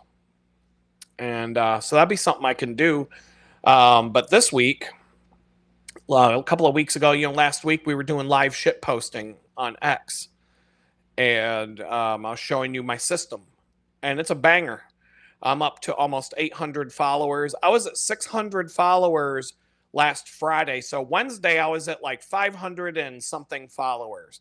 Now I'm at about 8, just in a week of my professional shit posting routine. I'm gaining about 25 a day, getting anywhere from 20 to 40,000 impressions a day. Today was a bit light because I had a lot of other stuff going on today. And so I had to chill on the shit posting, but I did enough. I made sure I called Cat Turd an asshole. I mean, I went through and, I made my rounds. I called drunk or Cash Patel a drunken asshole, go fucking arrest the Epstein clients, all that, the usual, posted memes, just spent about 20 minutes, probably only 20 minutes worth today, queued up more memes. I've got about a 33-day buffer of meme posts, 5 memes a day, Monday through Friday, 3 memes a day for Saturday and Sunday, all queued up and ready. I'm all the way up to like June 20th. Queued up. So like every day between now and June 20th, memes will be showing up on my timeline so that there's always new stuff showing up. But I got a system around it. I have a meme database with keyword searching. Like I did a banger of a job, and I added like 250 new memes to my meme database yesterday. It's drag and drop. Take the memes out of a folder, drag them to the other window. Boom, they're all in the database. And I can start putting in keywords. I can even set up AI to put keywords on the fresh ones automatically, but it may or may not, how reliable would that be? And I'm sick and tired of AI right now. I'll use it where it makes sense, but my system's good. Now I can build an X account because I'm shadow banned on YouTube. Can't get a single new subscriber in 19 months. That's called a shadow ban. That's not your content sucks. That's shadow ban. So the only way I'm going to get people to subscribe to my YouTube channel now is to find people somewhere else and bring them here. And even then, YouTube's probably going to play a bunch of games and really fuck with me. And I've got plans for what I'll do if and when that day comes. But for now, I'm pouring more effort in elsewhere. But I am going to start doing YouTube shorts. And so the funny thing I was talking about earlier, I'm putting together YouTube shorts for a client today. And I took I knew this was going to be a bitch, but I took a 15-minute span of video where they told a really good story, but I'm like, I got to cram that down into 3 minutes. And it's just a process of 1 pass, 2 pass, 3 pass, cut out anything that, it's not that it doesn't belong, but how do you get 15 minutes down to 3 and still tell the story? It's a process of elimination. It's a lot easier to just start with 15, cut pieces out, butt them together. Okay, now I'm down to 12.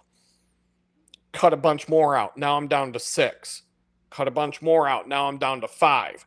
And when I left off, I had to get off of that and get ready for the live stream. My last pass, I was at 3 minutes and 5 seconds. 5 seconds over the limit. 3 minutes is the limit. But the nice thing is, this one short video has multiple shorts in it. So there's actually a shorter short in the short that I'm going to break out and make it separate. And it'll be about a minute long or less. And this video is full of shorts. I'm probably going to have a dozen shorts by the time I'm done going through this guy's video. And then I'm just going to schedule them to come out like once a week or something. I'm going to queue them up in a YouTube queue so that they just show up. I'm going to hand them off to another guy that handles his Facebook account so they can put them up on Facebook, Instagram, do what they want to do with them. I got to put some titling on, overlay a logo, put some text in there, put a link to or put a URL for his website in it. So there's a few things that are more like reusable assets and work that I can use for all the shorts, but I'm going to have to do it the first time. But anyway, the thing that it's doing for me personally, is getting my shorts routine in place so that I can quickly, like, I'll be able to take a live stream, like tonight's live stream, download the video, cut it up into a bunch of shorts, start putting shorts up on YouTube. Then I can start putting shorts up on TikTok, get those fucking idiots to come over here. And then I can go put them up on X. If my growing, and from what I've understand, X promotes video content pretty heavily. So I'll get an algorithm boost if I start putting up short, ranty, funny videos on my X account. It might actually help me grow my X account better. And the competitive edge that I have is a lot of these grifter accounts like Cat Turd and Gunther Eagleman and all these big accounts. They're just all Praying Medic. All these fucking douchebags hide behind a fake name. They don't show their face. They don't tell you who they really are. They don't use their real name. They're just they just come out sucking Trump's dick all day on X. But they don't even want you to know who they are. If you're going to hide behind a fucking mask or a fake picture of a cat or a fake picture that's not you with a fake name and try to hide from the public while you got 4 million people looking at your shit posts on X, that I think the integrity really isn't there. I'm out there with my fucking face, my name.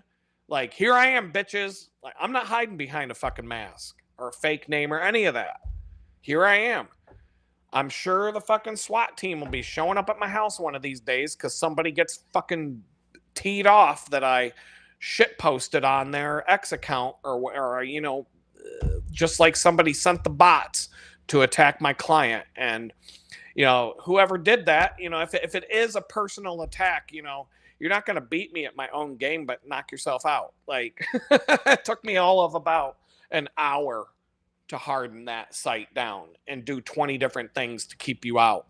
So now the bots are a thing of the past, and I'm happy. It basically had me cross off a bunch of shit on my to-do list that was slated for like next month. And I just did it this week instead. Fine. All goes to the same bucket. All crosses off the same to-dos off the same list. It's just in a different order this week. So, and it made the site a lot faster. That site is like, boom! When I type in that URL, boom, homepage, everything on it, just bam, right off the bat. Go to another link. Even if I refresh the cache and go back to the site where it has to rebuild the cache, server side cache. It's like bang right off the bat. And then once the cache is built from the first time somebody accesses a URL, it's like shit. Fast. The only way, a DDoS won't even bring it down now because I have an in between that's just it's gonna go into panic mode and it's just gonna block. Like you'll just get some big ass thing that says you're fucking blocked, bitch. See ya. So, yeah. So I mean, it wasn't even that hard. But it was annoying because I was trying to edit video and I got this warning that the site went down through my email because I have watchers set up. And so if the site goes down, as soon as the site goes down and it's unreachable, I get an email alert saying, "Hey, site's down." And this time it was down for like 20 minutes. And I can usually get it back up in 5. And I'm like, well, this is a pretty heavy attack going on right now. Like carpet bombing this motherfucker. And I think they were attacking, I think it was a general, I don't think it was a personal vendetta attack. It was just, I think they were going after every WordPress site on the same web server all at once. And it took the whole thing out. So, but I did what I had to do to make sure that it's not my URL crashing it out. And so, yeah, fine. No big deal. But it's been like that. But I told you about all the chaos that's been going on. And so, like, Blue Sky is your favorite. We've got your favorite part ready to go here of the live stream. And what the hell? Oh, look at that. I was not ready for today. Give me like 1 second here. Here we go. And what's going on here? Oh, you motherfucker. Hold on. Yeah, this app sucks right now. Live. We're live. We're live. That's right. Oh, here we go. What the hell is this?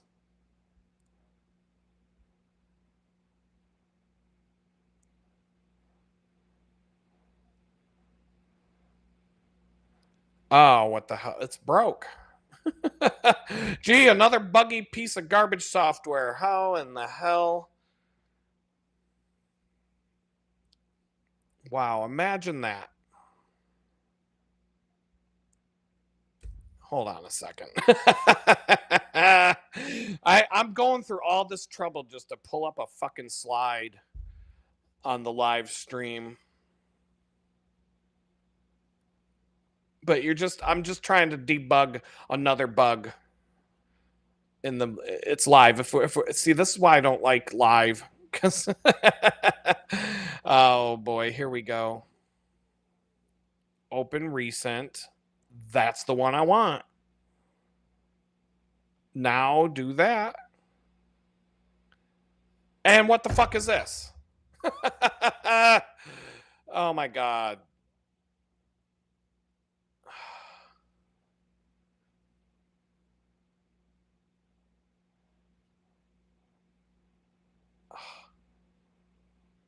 This whole thing's fucked.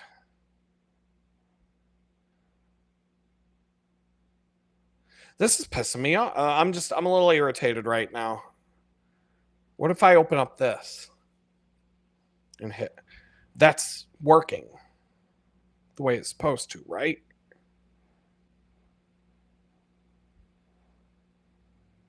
No.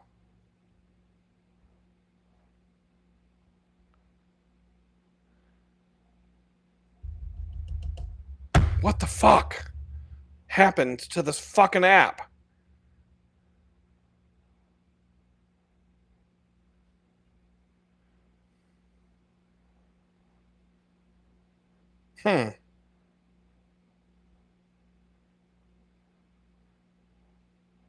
Right. But why is this open?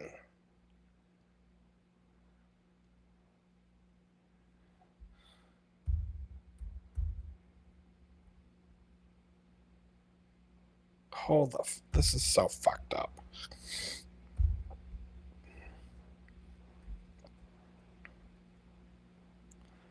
I mean, that's kind of working. Give me a second here. I gotta look up something on AI. I gotta find a quick answer for some thing that's getting on my nerves while we sit here and while you just look at me making faces. Whatever, it's live. All right. All of a sudden in Keynote,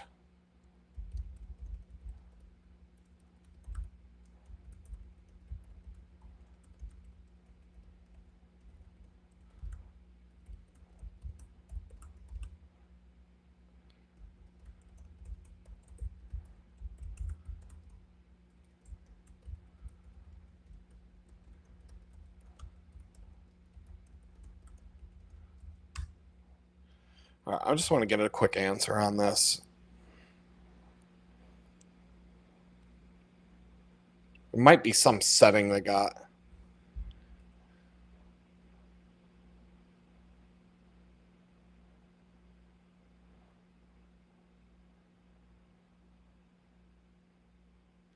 Oh, you know what? Yeah. Huh.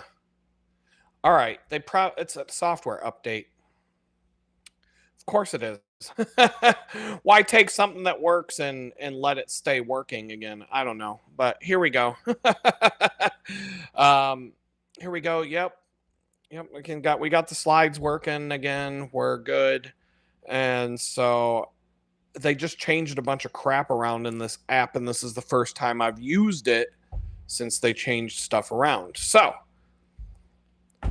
when we go to the website for Jesus Calling, the only book that I really read anymore, and for those of you who are new to the channel, it is a book written by this woman, Sarah Young. It's a daily devotional. It's 1 page a day, so it ain't going to take too much time out of your life. And it's basically written in the perspective of this is what Jesus would have to say to you today if he could talk to you right now. And I mean, I don't see why he couldn't just talk to you right now. He used to like yell at people out of the clouds and stuff in the Bible, but now he's got a book. And so, and in today's book, this is today, and I just told you all the chaos that I've been dealing with all week. Good things though. I got to go see Dave Matthews Band, so that's good. It's not all bad. But right here, as soon as I read the first line of today, because this book always lines up with whatever I'm going through, and it's uncanny and it's wild how much. And I'm not going to go read yesterday's. I didn't read it, so I don't know what it. I just don't go. I'm only going to read today's. And right there, thank me in the midst of the crucible. And I'm telling you, this morning, I felt like I'm in a crucible. I've got to wait for the probation officer to come over. My car's a mess in the shops, costing me a ton of money that I don't have to fix. I'm going to be broke at the end of the month again when things were starting to go good. Thanks, Volkswagen, for that. And then this website's getting attacked by bots, and I've got to edit these videos, and I got to keep up with my shit posting on X, and I've just got so many freaking things going on, and I'm getting, and being on X makes me mad too, because X is full of assholes, which is why I fit in, which is why I think I'll be successful there, because I'm a bigger asshole than most of them, and so hey. I'm a little fish in a big pond, but I'm a big asshole, and I'm gonna start gobbling them motherfuckers up. My goal is to be bigger than Cat Turd, with a real face and a real name and everything. So, but that's 4 million followers on a platform that is slow to grow, but you can get paid. That dude makes like 10, 15 grand a month. So, and like I said, I've got to build up my YouTube follow count because I'm shadow banned here permanently. So one way I could probably do that is bring my own crowd to the party, just start. It's like, people aren't going to come to the house party unless I go around town and pass out flyers. We did that once. We had 500 people show up to a freaking house party, and the Pittsburgh police showed up and said, "Where's your block permit?" We're like, "What block permit?"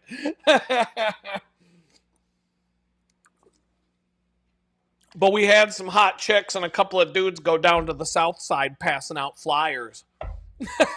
And all of a sudden, boom, the whole freaking neighborhood was rocking. So it worked. So that's what I got to do. I got to go around town. I got to get some hot chicks, pass out some flyers, get the big titty girls wearing skimpy outfits to, hand out flyers and cool people as well. And just, do the club promo routine to get people to come to the club. And then you guys who are all here today, you get to be the OGs. You get to be the boss. You guys can get the blue check marks or whatever you can kick assholes off. I'll give you the keys to the kingdom if you want them. If not, I'll do it. I mean, I'm juggling 6 different windows in front of me right now. But anyway, Jesus, what does he have to say? Thank me in the midst of the crucible. And I'm in it. And I've been already thankful. I've been like, I'm not going to let this bring me down. Car troubles are a thing. Every car I've ever owned, there's always something. It's a car. Probation, 11 more months of this bullshit and it's over. Maybe she'll leave me alone for a couple of months, et cetera, et cetera, et cetera. But when things seem all wrong, look for growth opportunities. So, for example, the website's getting smacked around by bots. What's the growth opportunity? I hardened the site. I did like 6 different things that I didn't think I had to do yet because the site's not that, there's not a lot of traffic there. So I had to harden up the contact form so that doesn't get spammed. I had to change the admin URLs. I had to block certain scripts from being hit, block IP addresses that were attacking it, set up Cloudflare, reroute the DNS through Cloudflare, turn on bot protection there, turn on some other protection, turn on, this, that, and the other thing. And I still have not gone to the crap of select all the motorcycles on the grid. Like I haven't done that bullshit because nobody likes those. So I've still not had to, I still don't have something on that dude's site that says locate all the traffic lights and click on those. But there was a growth opportunity for me to get some stuff done and the site's better for it. Pissed me off because I didn't want to do that today, but I did it and it's done and it's better. If it goes down again, I'll get mad. I'll turn around. I'll be like, what can I do? And it'll be better. So look for areas where you need to let go, leaving your cares in my able hands. Well, I got a lot of areas where I need to let go because there's really nothing. Like you need to let go of things that you cannot do anything about. I can't do anything about this car. The only thing I could do is go get a car payment and get a newer car. And there might be some hoops to jump through, but they're sending me credit card. The sharks smelled the chum in the water. They're sending me credit card applications 3 a day now. And I've picked up a few. And it's helping me build my credit. My credit score is going up because of it. And so I could probably now if I do get a car loan, it's going to be some ghetto ass bullshit, but it's not going to be like the buy here, pay here in the actual ghetto. It's going to be like at a car dealership with a high interest rate. And I may have to prove my income, and that will be tricky because I'm kind of self-employed and kind of not. So they'll be like, oh, you can bring 2 paycheck stubs to prove your income. But if you're self-employed, they're like, oh, we need 8 months worth of bank statements and 4 years worth of tax returns. How do you go from 2 weeks of paycheck stubs to 6 fucking years of your QuickBooks all in a 300 sheets of paper pile to prove that I make money and have income? So I don't know, like that could be a problem. But one way or another, I feel like God will figure it out for me. I don't trust this car, though. I can tell you that. 2 times in 6 months, the car's broke down, leaving me undrivable. And I just think that's too many times. in a year.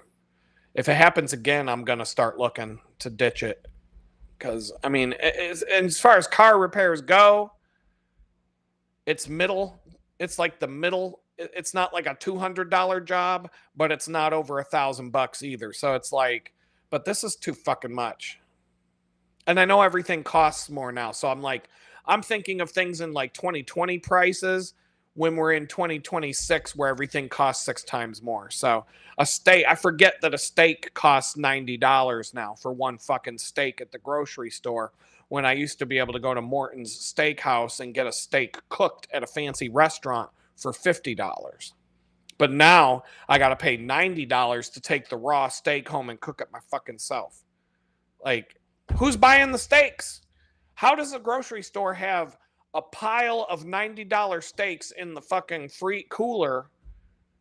How are they selling them, or do they just throw them away at the end of the day? Because they're, how many rich people are out there buying $90 steaks every day?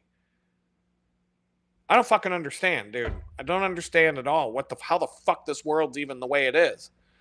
But here we go. Jesus says, look for areas where you need to let go. I guess I got to let go of wanting to eat a steak because I'm not a millionaire. Do you trust me to orchestrate your life events as I choose, or are you still trying to make things go according to your will? I've fucking gave up on that a long time ago. I really don't know. Am I still trying to make things go according to my will? I'm just trying to get through the end of the day at this point. I feel like I'm holding on to the bar of the roller coaster, and it's not one of them steel roller coasters that are all smooth, even though they go upside down and twist around in a corkscrew and do all kinds of stuff. They feel pretty safe. Those modern steel roller coasters don't really scare me. But you get in some rickety ass old wooden roller coaster that like would be in an episode of Scooby-Doo at some 200-year-old amusement park. That shit's fucking scary. And that's the roller coaster I'm holding on to, with just nothing but a rusty chain going across my lap, and a metal bar in front of me, and the thing's going clackety, clackety, clackety, clackety, clackety, and it's like fucking about to fall off the track, and there's a bunch of broken beams that you can see as you're going up and down all the humps, and the thing looks like it's about to fall over and just collapse. That's the roller coaster I'm riding on right now, and I'm just trying to get to the station house without falling off the ride, and that's Tuesday. So I don't know about still trying to make things go according to my will. Fuck, man, if I can get through the end of the day and eat a meal and go to bed and not be in prison, that's a day. That's a good day for me. If you keep trying to carry out your intentions while I am leading you in another direction, you deify your desires, which means you make your desires into an idol that you worship more than God himself. And, there's times, I was looking for a big boy job in my career, going back to the golden handcuffs, working for corporate America and all that stuff. And how was that working out for me? You guys have been watching me since day one when I was homeless. I applied to 700 fucking jobs and got job offers from everyone from Target, Ollie's discount department store. I got a job offer from the electric company in downtown Houston making $150,000 a year. I got another job offer somewhere else making almost $200,000. And whether it's fucking McDonald's or whether it's a $200K corporate job, they see the background check. They see that I'm a piece of shit criminal, worthless sack of shit who doesn't deserve to ever live again. And then they're like, oh, never mind, you can't work here.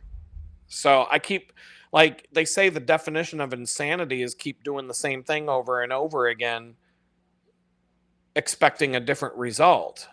How Am I going to go up to 6,000 job applications before I figure out that this isn't what I'm supposed to do? And so I'm like, okay, how about I be a professional shit poster on X? Let's just go to my X account. Here, I'm going to paste my X account here in the chat. You all need to go follow me so I can get like a few more followers. Well, hold on. Here, first of all, you go to links.litgood, which is pinned right there at the bottom. And then right at the top, bam, X. Click on that. And I switched web browsers today. I should be in dark mode. But I switched to Firefox for the live stream to see if that would help with some of the lag, because Firefox is pretty damn fast compared to Chrome. And so now we're going to go. I can't stand white on X. I got to fix this like right now. Oh, God, where the hell is it? Notifications accessible. Oh, display, lights out. There we go. Whew. Do not like. X is a dark place. I want it to be dark when I come here. I don't want it to be white and sterile. Here's cat turd. Yeah, vote for this asshole. Anyway, you go. It's x.com/litgood. Check it out, man. We got Donald Trump's gonna have fucking UFC cage match on the White House lawn. Where have you seen that before?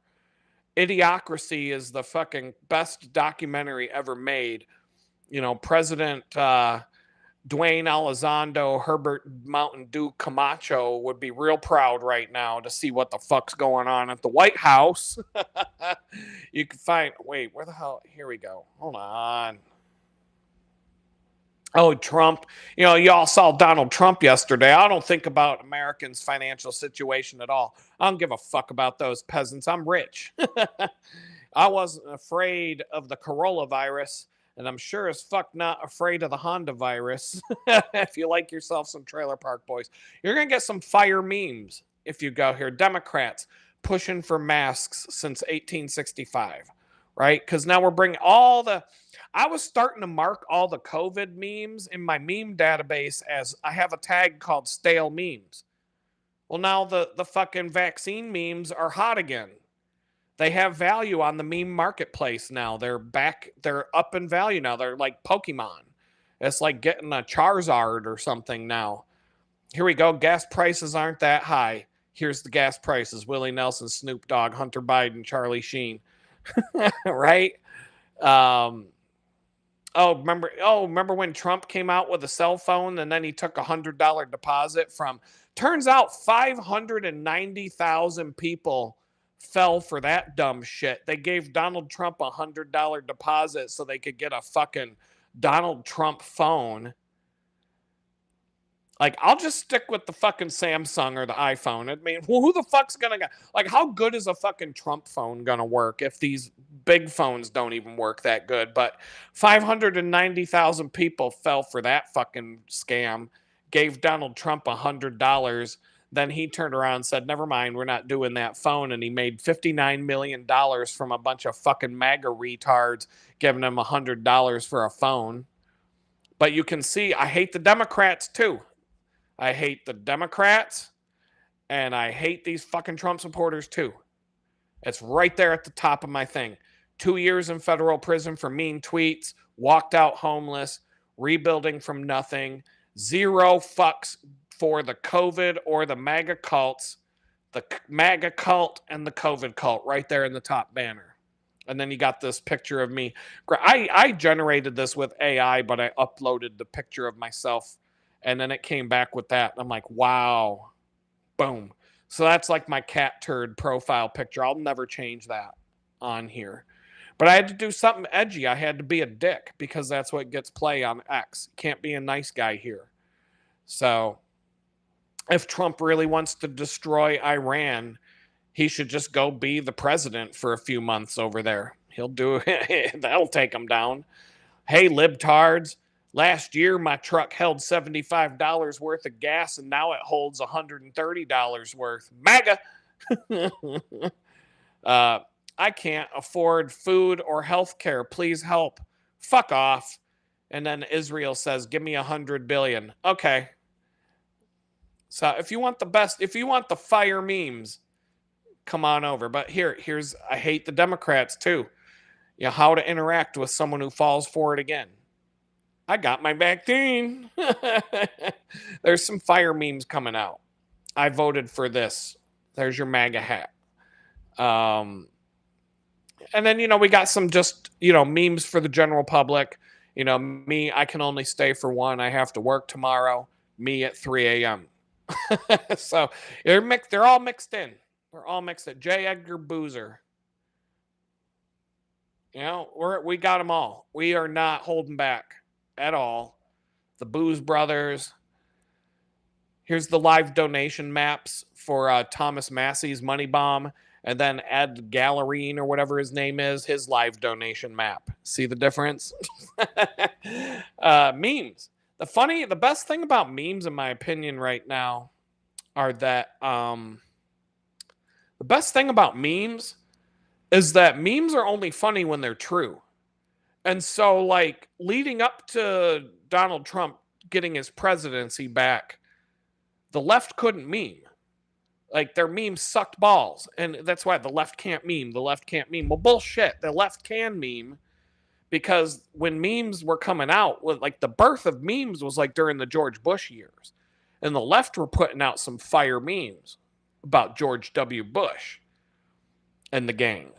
And they were the winners of the meme tournament during those years. But the Obama years and the following Trump president, like, the left fell off a cliff. The quality of their memes just dropped significantly. But now the left is making a comeback because all the best memes right now are anti-Trump. They're funny again. Why? Because Donald Trump turned out to be a fucking piece of shit. And so now all the Trump memes are fire. All the Trump memes are, but the Democrats are still a bunch of fucking retards. So we're in like meme paradise right now because all the memes are good. It's not just one-sided, all because the whole country is a complete shit show. Pretty much any meme that comes across my desk is like, oh, that's going in the database. Oh, that's going in the database right now. Oh, we were just talking about this one. Like I said, I'm not putting a CAPTCHA up on my website. Select all the squares with traffic lights, and then you've got that one. What do? Do you select it or do you not select it? I would select it because it's probably you're just gonna have to do the fucking thing again if you don't. So I hate these things, but I didn't have to put these on my client's website yet. Select all the motorcycles. Select all the crosswalks. The Spirit Airlines memes are already, that's been like a week and they're already getting marked as stale. That shit's over. But, we had fun while it lasted for a few days. But the shit comes and go. These scandals come and go so fast now. Some of these memes only have a shelf life of like 3 days and then it's over. Oh, wait, here we go. All child rapists should face the death penalty. Excuse me, FBI, this woman is threatening the president. So there we go. I mean, I'm having a ball with this shit over on X. If you want to come join the party, come follow it. Go to links.litgood.com. You'll get there. You want to join the meme, but repost, like. If you actually go to my timeline and start hitting that like button on the meme, if you want to support this channel, you don't got to put money in the digital chicken bucket, but if you want to, you can click on links.litgood.com. Scroll down, you'll see the digital chicken bucket. I have a new Amazon affiliate account. I have to get 3 qualifying sales on my Amazon affiliate account. So if you go here and you go all the way down here, if you're going to buy something on Amazon, go here first. Click on this. It'll take you to Amazon's homepage. And you can buy whatever you're going to buy. I'll get like 50 cents or something. Like, you got to get toilet paper, you got a hard drive, whatever you got to get. It don't cost you $1. It don't cost you a penny. You can support the channel in many ways if you like what's going on over here and you're sick of the shadow ban and you want to see more people at the party when you show up on Wednesday night live stream, you can do that. But yeah, the X account's where I'm putting in some time. But I'm still going to be on YouTube. I'm not going anywhere. I've got to pick up like one thing at a time, optimize the efficiency of my shit posting, figure out a way to do it that doesn't interfere with my life and take over my life, but actually creates traction. And from there, I can move on to the next thing, which is YouTube Shorts. And I had a pretty light day on impressions today on X, only 5,000. And I got 8 followers. I'm up to 688 followers, but my verified blue checkmark followers are at 81. And I need 500 of those to get monetized on X. And I need, in a 3-month span, and these are rolling periods, I need 5 million impressions. And in the last 90 days, I'm up to 664,000 impressions. But 5 million impressions over 3 months, that's about 60,000 a day, and I'm not at that run rate yet. So I had a couple of banger days where I got 185,000 impressions in a single day because a post took off. But if I try and I actually jam on it for a while and do a good job with shit posting, I'll get like maybe 20 to 40,000. But on a day like today where I just sat back and just kind of let it be, which I'm not going to be doing it every single day. I just don't have that. I had other things to do. So today I got 5,000 impressions, and we'll figure it out. Maybe it's a good way to take a digital smoke break when I'm in the middle of something during the day, and I can go spend 15 minutes. My system is in place. I can bang out. I can queue up like another 4 days worth of the meme posts, and I can queue up 4 days worth of those. Plus, the way to grow on X, if you want the secret sauce, is you have to go respond to popular people's posts. Like Barack Obama, I've got an alert. If Barack Obama, he's one of the most subscribed to accounts, millions of followers. So if Barack Obama posted like Happy Mother's Day, and I showed up in 30 seconds with Michelle Obama has a dick meme, boom, dropped it in there, and I was getting thousands of impressions and likes and reshares from that. You got to jump on that shit. I've got a whole Michelle Obama has a dick category in my meme database. So when it comes time to drop one, I can just go Big Mike, boom, bop, bop, copy, paste, bang, get it in there in like 10 seconds after Barack drops a post. And now I'm going to get, I could get millions of views just for that.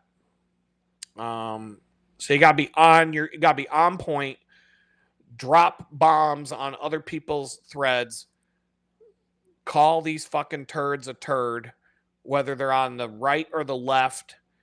A lot of people will come follow me because I dropped a fire meme on Cat Turd and called him a pedophile or something. And so they'll start following me thinking that I'm anti-Trump. But then they see that I'm anti-Democrat too, and they're like, fuck this guy, I'm not following him. And then I'll drop an anti-Democrat, a blue-haired transgender meme on some, leftist's post, and I'll get a bunch of followers from the MAGA cult, and then some of them will be like, wait a minute, he done made fun of Trump. I'm not following him no more. I'm out. So the only people who are going to stick around are my own kind, the people who know that the whole thing's a fucking joke. So, and that's, it's fine. I'll weed them out. Like I'm like an animal. I'll attract my own kind. I don't want to hang out with the MAGA cult. I don't want to drive around in a car by myself wearing a COVID mask because we're all doing that again. I live in Texas. Not one single time. I've lived here since September of 2024. I have not gone out in public one fucking time. Not one time. Not once. Not one time. And I've lived here since September of 2024. without seeing somebody in a fucking COVID mask. In Texas, red Republican Trump gun loving Texas, still wearing their fucking COVID masks. I see people wearing a COVID mask out on a fucking hike in the woods, like in Texas. Like these fucking brainwashed retards, I fucking hate them too. And I hate the Trump hillbillies that are like, I don't mind paying $10 for gas. We can go get them Arabs. You know what I mean? Like, fuck them all. Fuck all you motherfuckers. All you stupid motherfuckers. I can't stand any of you. So I'm letting it out on X. Fuck it. I'm going all in. But then I'm going to have this other side, right? Where if I'll show you, where you go to my other side, my other link tree, which these will be websites at some point. I'll graduate from Linktree to having a big boy website, but where the hell is it? I forget how to even get there. Hold on a second. Oh, right here. My other Linktree is the nice me. Look at that. Adam in a prison jumpsuit, friendly LinkedIn Adam with my perfect. See how one's light, one's dark, right? It's two sides of the same coin. It's like Two-Face and Batman. It's like I'm like that guy I just watched the movie No Country for Old Men, and how he would go up to people and flip a coin and be like, call it heads or tails. And that dude at the gas station got to live. Heads, tails, heads, tails, heads, tails. Which one are you going to get? So when it comes to this side, basically I want Karen from the suburbs to go to my Etsy store and buy some photography, and I'm going to start doing photographic prints, and I've got some ideas of what to do here to spice up my Etsy store and reboot that with some I'm definitely going to put some time in on this.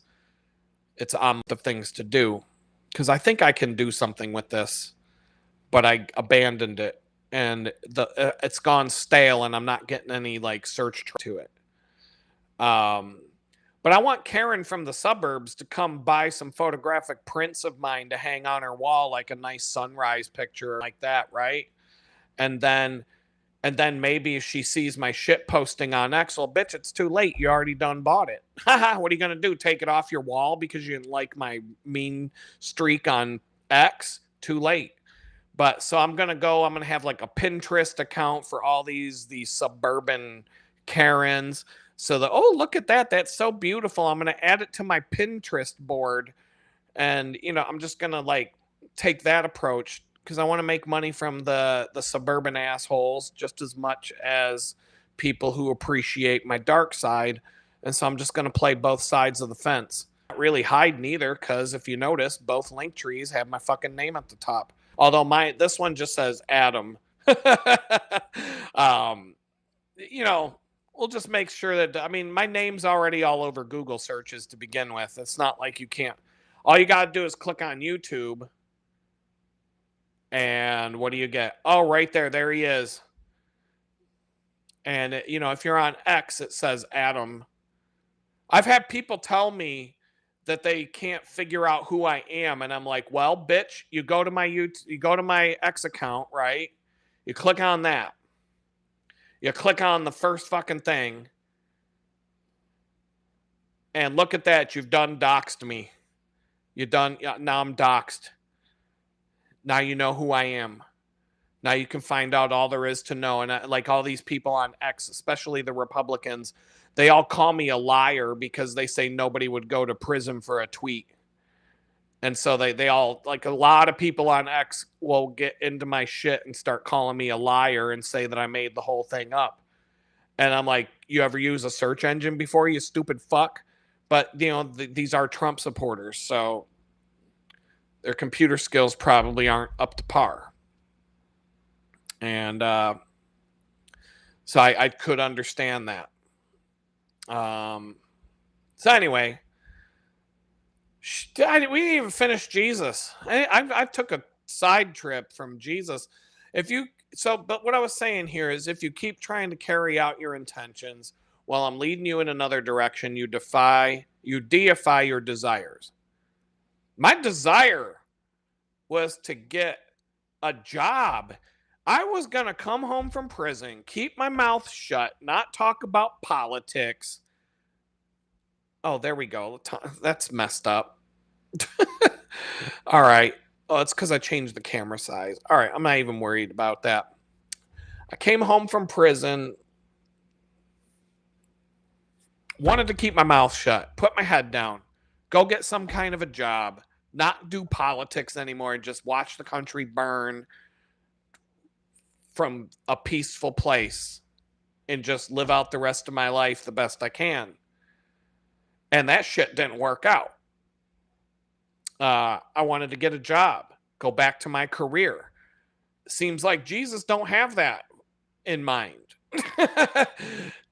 I'm better off with my bad attitude throwing it all over the internet and being an asshole to everybody and complaining about the world and all the other things that I do. And the more ridiculous I get, the more things start working out for me. And so you're going to keep telling me that I shouldn't be doing that. I think I think there's a place in the kingdom for someone who can call out all the, I can look at a turd and call it a turd, and I don't have to worry about losing my job. Like I don't need to worry about losing my job at Halliburton because I called out Dick Cheney for being a war criminal. Granted, that was years ago when he was the CEO of Halliburton, but I'm just using that as an example. Like, I'm sure there's some, like I can't work at Microsoft and call Bill Gates a child molester, can I? And keep my job, even though Bill Gates is probably it looks like he's a child molester who went to Epstein Island a bunch of times.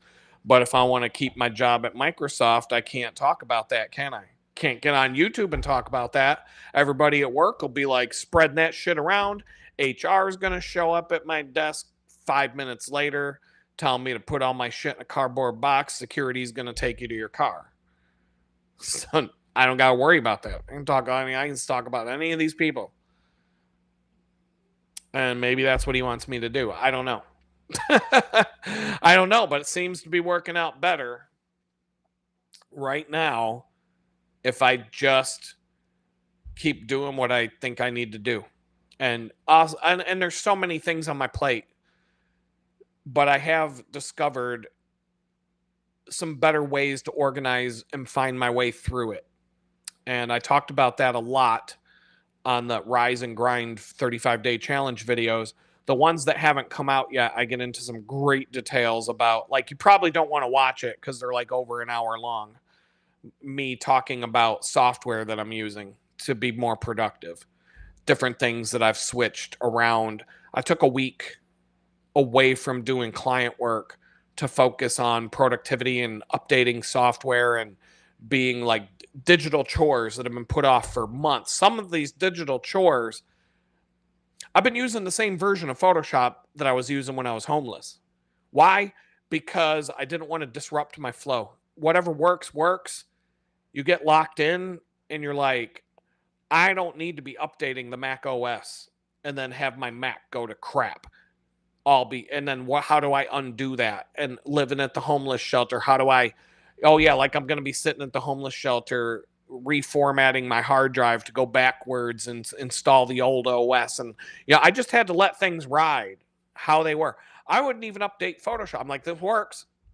I don't need the newest version of Photoshop. Well, one day I went and put on the newest version of Photoshop and it was screaming at me to update my Mac OS.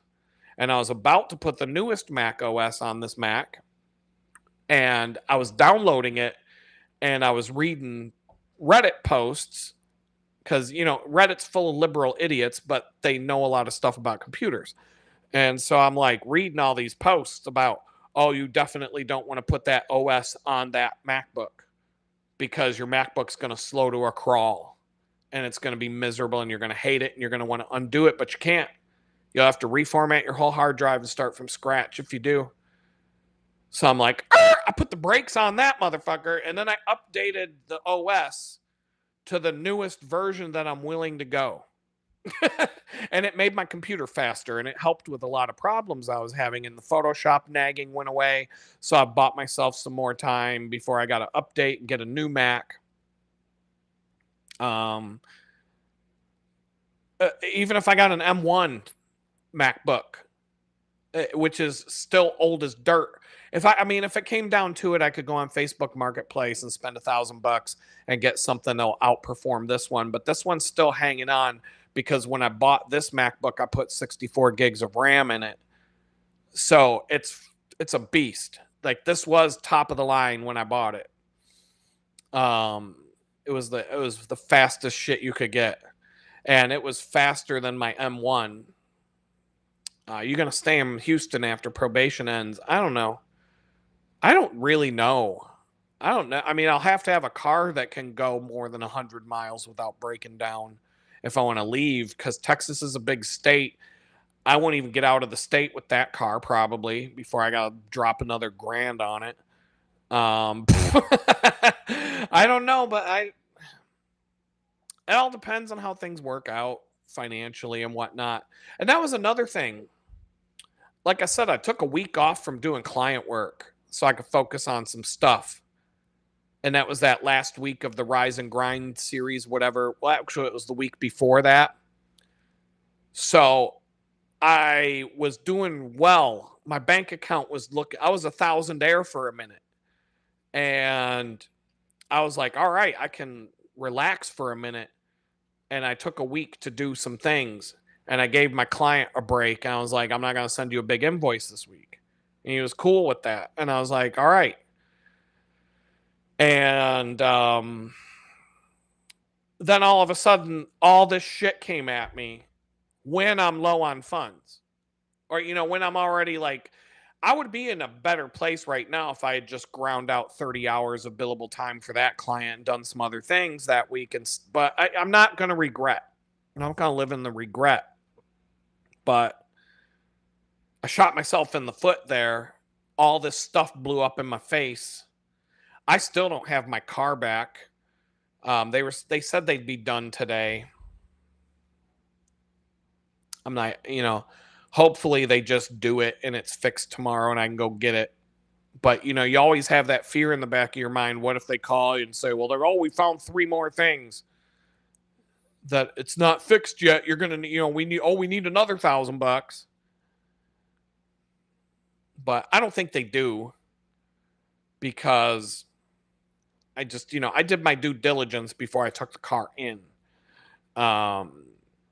So I know they're a busy shop, and it's kind of, I really wanted to go to this German auto garage that's a little bit farther away. But when the car broke down right in my driveway that day, and I'm like, fuck, I can't even drive it over there in limp mode without, I don't know what to do now. And I could have taken the back roads and the side streets to get there, kinda. But it would have been a clusterfuck to try and drive to that other garage. And I'm like, fuck it, man.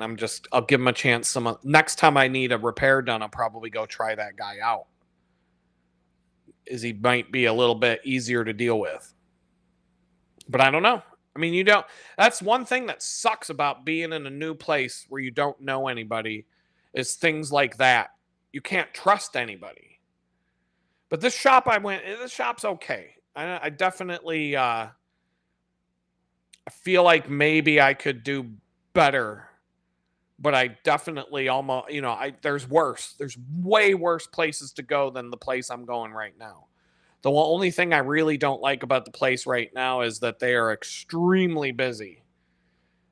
And they're very personal. Like, they're friendly. They're like a family-owned business and everything. But, like, it's crazy how busy they are. And so you're just another guy. You're just someone else who's in and out of you know what I mean? You're not, I don't know that's how I would explain it. It's like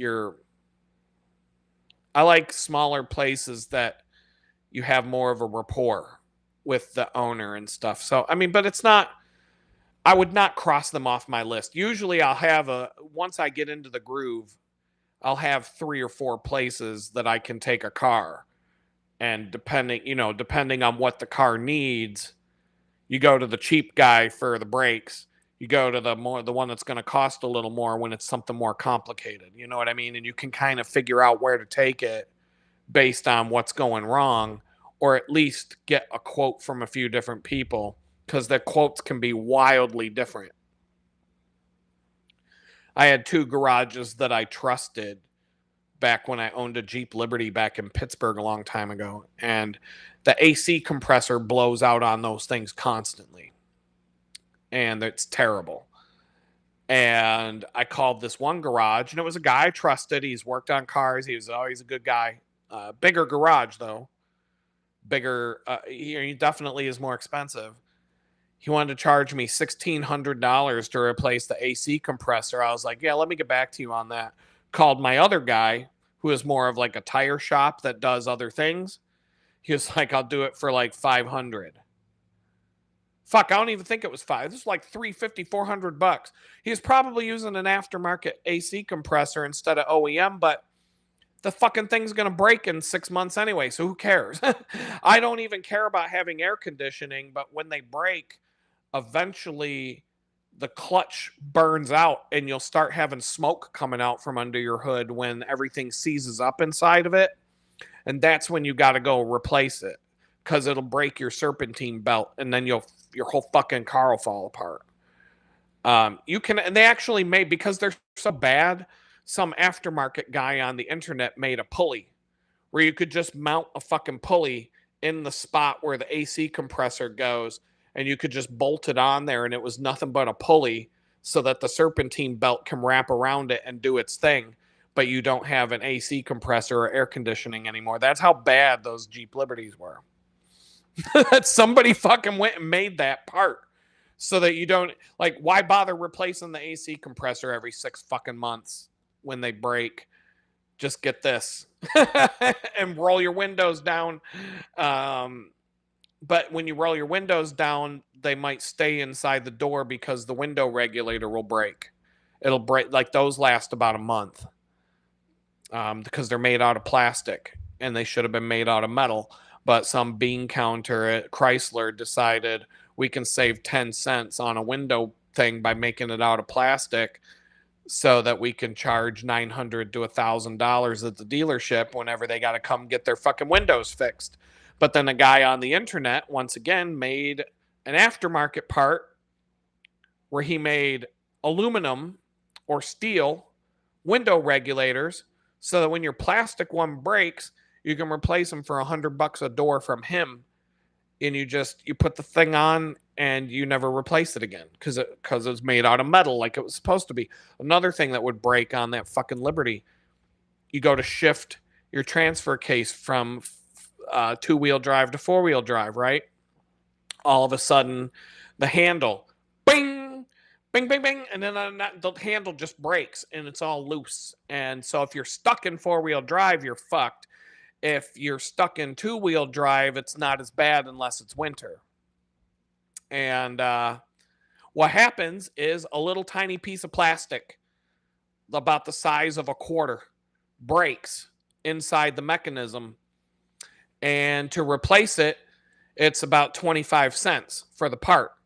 But you have to go to a fucking transmission shop and they got to rip apart your whole interior to take apart the whole fucking middle of the truck just to get to the stupid little plastic part that was $25 to replace. But it was like $500 of labor to replace the 25-cent plastic part that breaks. And you're probably going to get about 2 months before, bing, it breaks again. So I'm like asking the dude, I'm like, can you just put a fucking washer in there? Can you do something so it's not going to fucking break again? This Chrysler bullshit. I only had to replace that thing once. I was very gentle with my transfer case.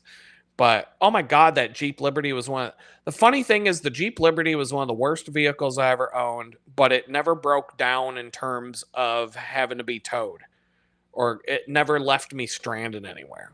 But it was broke all the fucking time. That thing was just break. Every other day it was broke. Something broke. Fuck. Hated that thing. So I got a 2008 Wrangler. Fucking one of the best vehicles I ever owned. Never had any problems with it. The worst thing that ever happened to my Jeep was a flashing check engine light because squirrels ate the ignition coil while I was at a campsite. And I still drove the thing. I still drove the Jeep 50 to 100 miles home, limping, going no faster than 40 miles an hour with a flashing check engine light, with two cylinders misfiring. Got it home.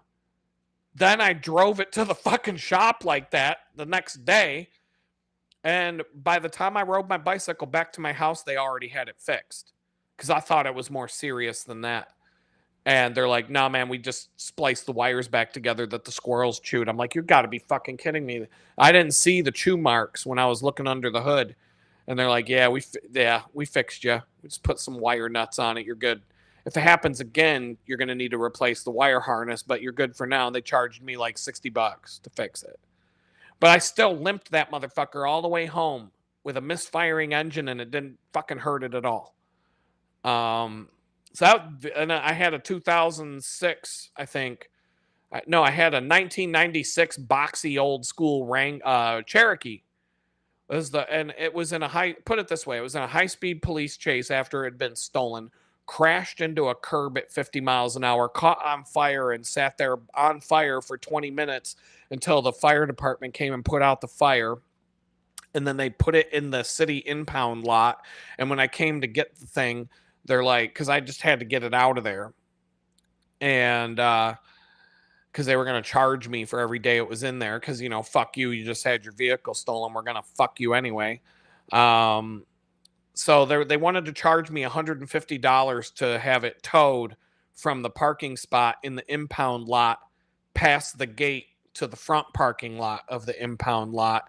And I was like, "Go eat a dick. Watch this." And I went back with a screwdriver, started right up. Started right the fuck up. Didn't even give a shit about any of the things that just happened to it. But when I was driving it out of the thing, because of how beat up the undercarriage was, it was just bouncing all over the place and just like, like you could not safely drive that on the road. I just needed to get it out to the front parking lot so that AAA would come pick it up, because AAA can't go past the gate. That they were trying to fuck me out of an under $150 to get it from the impound lot. And I was like, "Go fuck yourself. I'll go get it myself." And I got that bitch out of there, but it started. The engine was fine. Like, didn't give a shit. It had been burning. It was in a fucking car wreck and on fire for 20 minutes. And it was like, started right up like nothing. So that was the most reliable vehicle I ever owned. So Jeep, you don't really know what you're going to get. But stay away from the Liberty, stay at the Compass, any of those. Pretty much Wrangler and old Cherokee, that's what you want. Wrangler, and Wranglers are kind of, you got to know what the JK Wrangler, the JLs, the newer ones. The YJs are okay, but you got to be careful. The JK is the best, I think. I don't know, but the JLs are good too. The JLs have a better manual transmission. The transmission in the JKs fucking blows. But it didn't break on me either. They just suck to drive. It's just a really bad design. You could shift it into reverse going 80 miles an hour and it'll go right. It'll fucking, because there's nothing to stop you from going. And sixth gear and reverse are right next to each other, so you could be shifting into sixth gear and it just goes because it's going into reverse instead.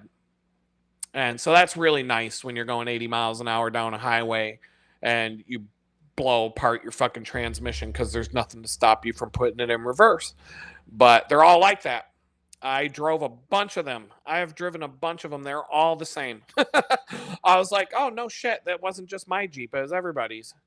And there's a bunch of other things about them that suck. But overall, it was a good vehicle. I loved it for the most part. I drove that thing. I trusted my Jeep. I would just get in that thing and I didn't give a fuck. I would get in my Wrangler and drive all the way down to Florida and back, taking nothing but back roads. And fuck, I might halfway across the country, I might just take an off-road trail for 30 miles and go across a creek that's up to the fucking doors. Like, just in the middle of Florida, I drove across an alligator pit that made the fucking water come up over my hood. And like, I didn't get, like, that fucking thing went everywhere. Didn't give a shit. That vehicle would just go wherever you point it. Didn't care. And it was pretty stock. It wasn't like beefed up. I put some bigger Rubicon wheels on nice tires on, but not like, I didn't want to lift it up because I took it on long trips all the time. And if you've ever driven a lifted Jeep, they're underpowered to begin with, and if you put height and big tires on it, it's horrible to drive them unless you're going off road and just doing it for fun. I thought about trading in that Wrangler for a newer one, and the newer one was lifted up in beast mode. And when I took it out on the highway, I took it on a test drive, and I talked the dealer into not going with me so I could fucking drive it without the guy sitting next to me, like watching me. And so it was just me and my son. And we went out on the open road, and it didn't matter what I did. I could not make it go 60 miles an hour. And it was only like 5 years old.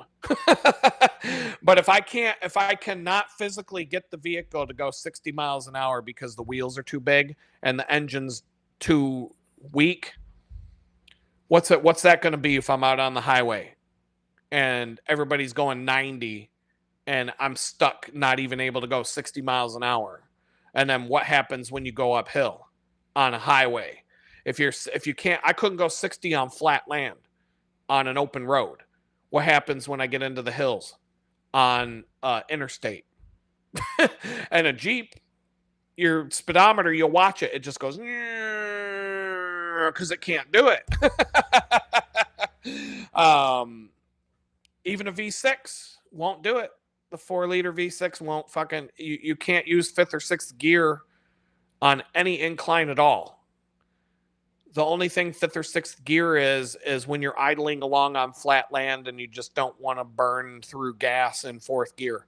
So you put it in fifth or sixth just to keep your RPMs down, but you have absolutely no power at all. If you're on back roads, you never shift out of fourth gear. But anyway, yeah, I mean, these are the things. A lot of chaos this week. My mind's all over the place. I didn't have time to prepare for the live stream, but we're here I'm putting in my 3 hours, having a good time. Muskegee Land is back from the meth lab. That's good. See, I can't do meth right now because the freaking probation officer showed up at my house today to get a pee sample from me. But the thing is, like, I probably see if I was going to do any drug, I could do meth, coke, heroin, crack, Fetty. I could do them all. Mushrooms. I could do anything I want. And as long, because she gives me like a 2-day warning when I got to take a drug test. 2 days, that's enough. I could do an 8-ball, go pee 2 days later. There ain't going to be no coke in my system. I could lose 3 teeth doing a bunch of meth for a couple of weeks. Get that call. Oh, you got to come pee. Thanks. Thanks for the 2-day warning. And then I could go down there and pee clean. In fact, all the people in prison who were back in prison for meth, for peeing dirty on a meth test, they would all tell me the same shit. That I knew I was going to get called down there to take a drug test on Monday, but Sunday I just had to do some more meth. Like, you couldn't take the weekend off. Keep your fucking teeth for a couple more days. Couldn't last. Couldn't just, obviously you can't smoke weed, but you couldn't just get drunk for a couple of days. You couldn't just get fucked up on alcohol Friday through Sunday, go pee clean on Monday, get home, do some more meth, lose another tooth. You couldn't just fucking wait it out. The only drug that you really can't do with this drug testing bullshit is weed. Because you smoke a fucking bowl and then you're going to pee dirty for a month. You smoke a fucking joint, that shit's gonna stay in you for a month on a drug test. I mean, maybe not. Maybe it depends on who you are, and but weed's the only one that'll fuck you up because it can stay in your system for so long. But all the other drugs that they test for, 24 hours to 48 hours, that shit's gone. So if you can just keep if you can put down the crack pipe for 2 fucking days, you're gonna be good. It's the weed smokers, it's the Snoop Dogs of the world that are fucked by these drug testing nonsense. If I was a meth addict, I wouldn't even have to have fake pee to get a job back in the day when, because like I'd sometimes you get a job offer in the corporate world and they want you to go take a drug test and it's like, fuck, now I gotta go to the freezer and get my fake pee and mix up and put it down in my pants, go to the fucking drug test, pour it into the thing because they're not watching you. Great. If I was a meth addict, cokehead, doing meth, what did I say? Meth head, cokehead, crack addict, fetty, mushrooms, whatever. 2 days. Well, they told me on Wednesday I got to go sometime in the next 7 days. I got to go get a drug test. You can clear all the drugs out of your system without having to worry about it. Weed, you need 2 weeks. You need 2 weeks probably. And you can't smoke weed for 2 weeks. Who the fuck wants to go? Who wants to do that? So, it's a joke. The whole fucking thing, this whole fucking country is a joke. All these MAGA retards, the red hat retards in the MAGA cult, they're mad that a lot of states made weed legal. But here in Texas, they're doubling down. They're trying to make it a felony just to smoke a fucking joint with a year in jail for a joint. But New York, you can fucking smoke weed at the bar. If smoking is allowed, weed smoking is allowed. It's legal. And but these fucking dumb hillbilly trailer trash Republicans can go get fucked up and drunk every night, drink a fifth of fucking Jack, go beat the shit out of their wife at the trailer park with their wife beater shirt on, covered in fucking cigarette stains and booze. And that's fine. But we don't want no potheads around here. Like, fuck you. Fuck you. You ever see a fucking pothead get high and go beat the shit out of his wife in a fucking weed rage? No. You see him get hungry, go eat some fucking Twinkies, sit down, watch a movie. So alcohol is 100 times worse. Anybody who's ever done weed and alcohol knows that alcohol is 100 times worse than weed. The only people who are against weed have never done it. They get drunk all the fucking time and they think weed's worse. It's not. Anybody who knows, most people know. That's why most people don't give a fuck about weed being legal in more than half the country now. What do you got? New York, Ohio. Those are the two that pop up in my mind. Pennsylvania is pretty much legal. It's a gray area now. They still want you to be registered with the government so they can take away your guns in Pennsylvania. Like any state that made weed legal, but you got to get like medical prescription and go to the weed dispensary and all that. That's just so they can put your name in the database, take away your gun permit. They don't want you to have. They're like, you weed or guns. You can't have both. You can get drunk off your fucking ass walking around with a carry concealed permit, drunk off your ass like Yosemite Sam running around. Bang, bang, bang. Damn varmints. Right? You can get fucked up like Yosemite Sam and run around with your fucking guns blazing, drunk off your fucking ass, and there ain't nobody gonna do anything to you. But you can't smoke weed and own a gun. Tell me that's not fucking retarded. I mean, if anything, if you're high, if you're really high, you might have a hard time like loading the gun and being like, fuck, man.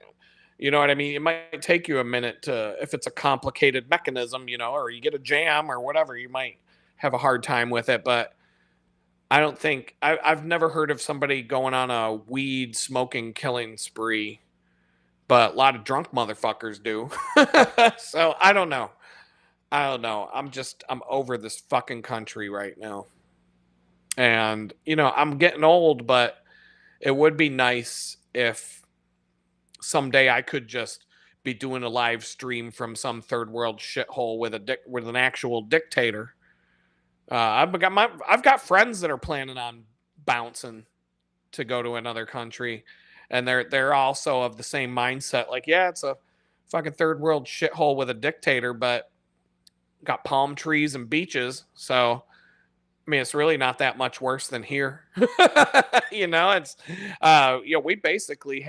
we have a two-party dictatorship that switches dictators every 4 years or 8 years. But it's really no different.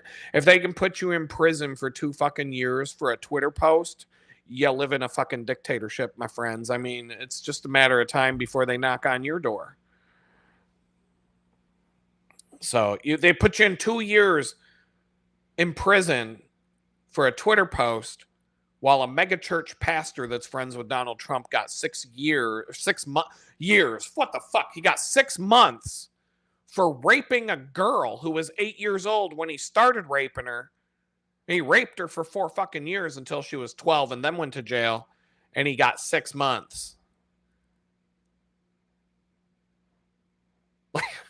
What do you want me to say? What do you want me to fucking say? Like, I believe that I was treated fairly in this. I'm sorry. I see a megachurch pastor rape a little girl for 4 fucking years and go to jail for 6 months. And I look back and I'm like, well, fuck, I went to jail for 2 years for a tweet. That don't seem right. That don't seem right. And fine, if that makes me a fucking dickhead, because I had somebody on X. I could pull this up probably. I mean, it's probably buried now. I can show you the kind of shit. No, not that one. I can show you the kind of, because you've seen the trolls on my own account here on YouTube. There's been a lot of trolls that showed up since I started YouTube talking about, and they just come back with the same comment over and over again. You're a piece of shit felon. You're a piece of shit felon. You should be in prison for the rest of your life. You're a fucking piece of shit. You're a convicted felon, you fucking piece of shit. Blah, blah, blah. Usually Democrats. Sometimes it's a Republican. A lot of times they're both shitty. I've been treated if I put all the I've said this many times, but if I put all the people together on a list who've treated me badly, if I just put 100 names of people who treated me like shit since I came home from going to prison for a Twitter post, if I put them all in a list, 80 to 90 of them would be Trump supporters and the rest would be Democrats. And I'm not kidding. And that was not what people were telling me was going to happen until it happened. But I understand why, because Republicans are, they're all shitty. Republicans and Democrats suck. Remember, we got 4 different kinds of political people. We got Republicans, Democrats. They fucking suck. You got totally ignorant people, the ignorance is bliss party, who they just don't know anything about anything and don't give a shit, don't pay any attention to it, and just live their lives. Couldn't even tell you who the vice president is right now. Couldn't tell you who their governor is, senator. Couldn't tell you who their congressman is. Don't care, never vote, don't read the news, don't give a fuck. That's party number 3. And then you got the awake party. You can't call it woke because that's, the CIA term, the term woke. They associated the word woke with being a fucking retard so that people who are awake are perceived as being retarded too. Just like they came up with the term conspiracy theory so that anybody who points out that, hey, there's a fucking conspiracy and they're fucking us over and it's a fact, it's not a theory. Oh, you tinfoil hat nut job, you're a conspiracy theorist. Right? Well, they're not calling me that anymore because the only thing that they used to call me that all the time. Now they see it. It's true. It's conspiracy facts. And they all know. Doesn't matter which one of these 4 people you are, that they're the tinfoil hat people have been right all along. So now the only argument they have is, well, we can't do anything about it. So I guess that's progress. They stopped calling me a liar, and now they just say, well, we can't do anything about it. So I don't know what's the next step in the 12-step process here. I don't know, but that's if step two. um, but I get blasted on, and look, I'm on X trying to be the biggest dickhead asshole I can be. Like that's my goal. I'm going to stay under the line of, don't threaten people, don't say things that put you in prison, but everything under that line's fucking good to go. I don't care. Um, so, for me to get mad that someone was a dickhead to me when I'm trying to be the biggest dickhead out there, like, that's the pot calling the kettle black. And so I'm not saying that I'm mad about it, but I'm just going to I'm trying to pull up this one thread because it'll give you a good idea of the kind of shit that I've been putting up with since I came home. Because a lot of that's polarized. Whenever anybody talks about my case, it's completely polarized. People either hate my guts and think I should have got a life sentence. Here we go. But I got to find the beginning of this because it went on for a while. All right, so I found it. So, but people are either polarized to where they think I got a raw deal and I was treated like shit and that the government went too far. Maybe I should have got probation. Maybe I should have had a knock on my door with some scary people in black uniforms saying, hey, you got to keep your mouth shut or we're coming back, or, something like that. But to fucking drive a tank into a guy's house and take him to prison for 2 years for a tweet, that's a whole nother level. And then you've got other people like this guy I'm about to show you. Let me zoom in my view here. All right, so here's the thread. And it's just an example of this is what I'll be dealing with for the rest of my life because all you got to do is type my name into Google and it pops up. So this one person, this patriotic blonde, she said, so talking about the Trump phone, she said, so the Trumpers who signed up for the $500 Trump phone years ago and have still not received them just got an email saying they will never receive them and wait for it, Trump's keeping their deposit, the art of the grift. And so I responded to her and I said, at least I still got me an Obama phone when I was forced to be homeless by the federal government for 5 months after being thrown in federal prison for 2 years for a tweet, which is true.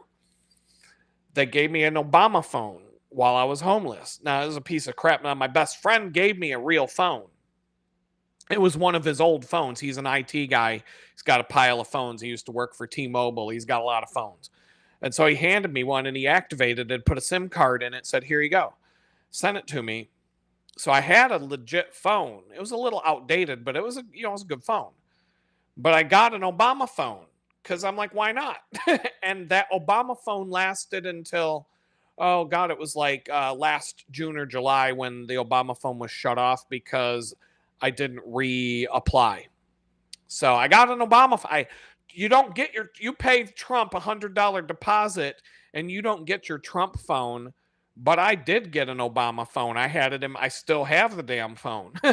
It's good for Wi-Fi, but I can't I don't have it's not going to be on the network anymore. So this guy shows up after that. You threatened the lives of FBI agents because of the Mar-a-Lago raid, and you pled guilty. So spare me the theatrics. And then he puts up the grok about all of my posts. You can go read this.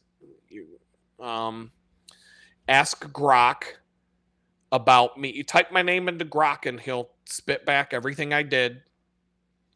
And then he said, oh, wow, somebody posted and then took it back. So some other guy got into the mix. And then Trent comes back. They were considered true threats and not protected by freedom of speech. Learn to read. And then this other guy said, I've read through his case and I'm still baffled as perhaps he deserved to be punished, but jail time? His posts were over the top and deserved probation at the most, This is egregious. That's why that's just my viewpoint. So call me a communist or a Nazi or whatever, but it stinks.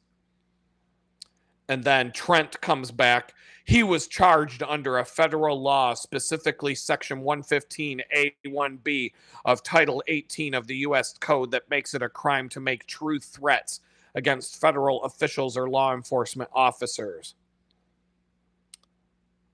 Okay, so first of all, the whole thing in my court case hinged on convincing a jury whether or not the threats were true threats that I actually intended to carry out, or it was just shit posting on the internet that went too far. But I've seen enough jury selections in my life to know, and the federal government, they have a 98% conviction rate. Anyway, let's go through the thread. Victim T comes back. I do not disagree, but were the charges realistic? From everything I've read, it appeared to be political and hyped, but what does it matter? Does the First Amendment mean anything anymore, or does it simply depend on who's in power at that moment in time? Trent comes back. True threats aren't protected under the First Amendment.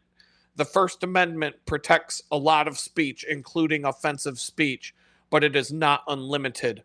Other exceptions include incitement, defamation, fraud, obscenity, and child exploitation material. Victim T shows up again. I do not disagree, but were these true threats, as he had no ability to follow through? Some idiot venting hate and anger is not a true threat. It's a matter of perspective and relativity, and appears to be politically bent, in my humble opinion. So finally, I chime in because I didn't, I was away from my desk for a while this was going on. So I show up and I'm like, all right, dickhead, I would have been better off raping a 12-year-old girl than posting a mean tweet. You've obviously never been charged with a federal crime in a kangaroo court with a 98% conviction rate. My choice was to plead guilty and get 2 years, or go to trial and get 10 years. And then I posted the meme. Trump's spiritual advisor is now free after only 6 months in prison for sexually abusing a 12-year-old girl. So that's what I've been talking about all night, this guy. Victim T pops in. I understand your anger and frustration, as I am, for different reasons with regard to the corrupt system. I believe you were dealt a severe injustice that had political overtones. I'm quite sorry it happened to you. And then I had to come in and clarify. The dickhead comment was directed towards Trent, for the record.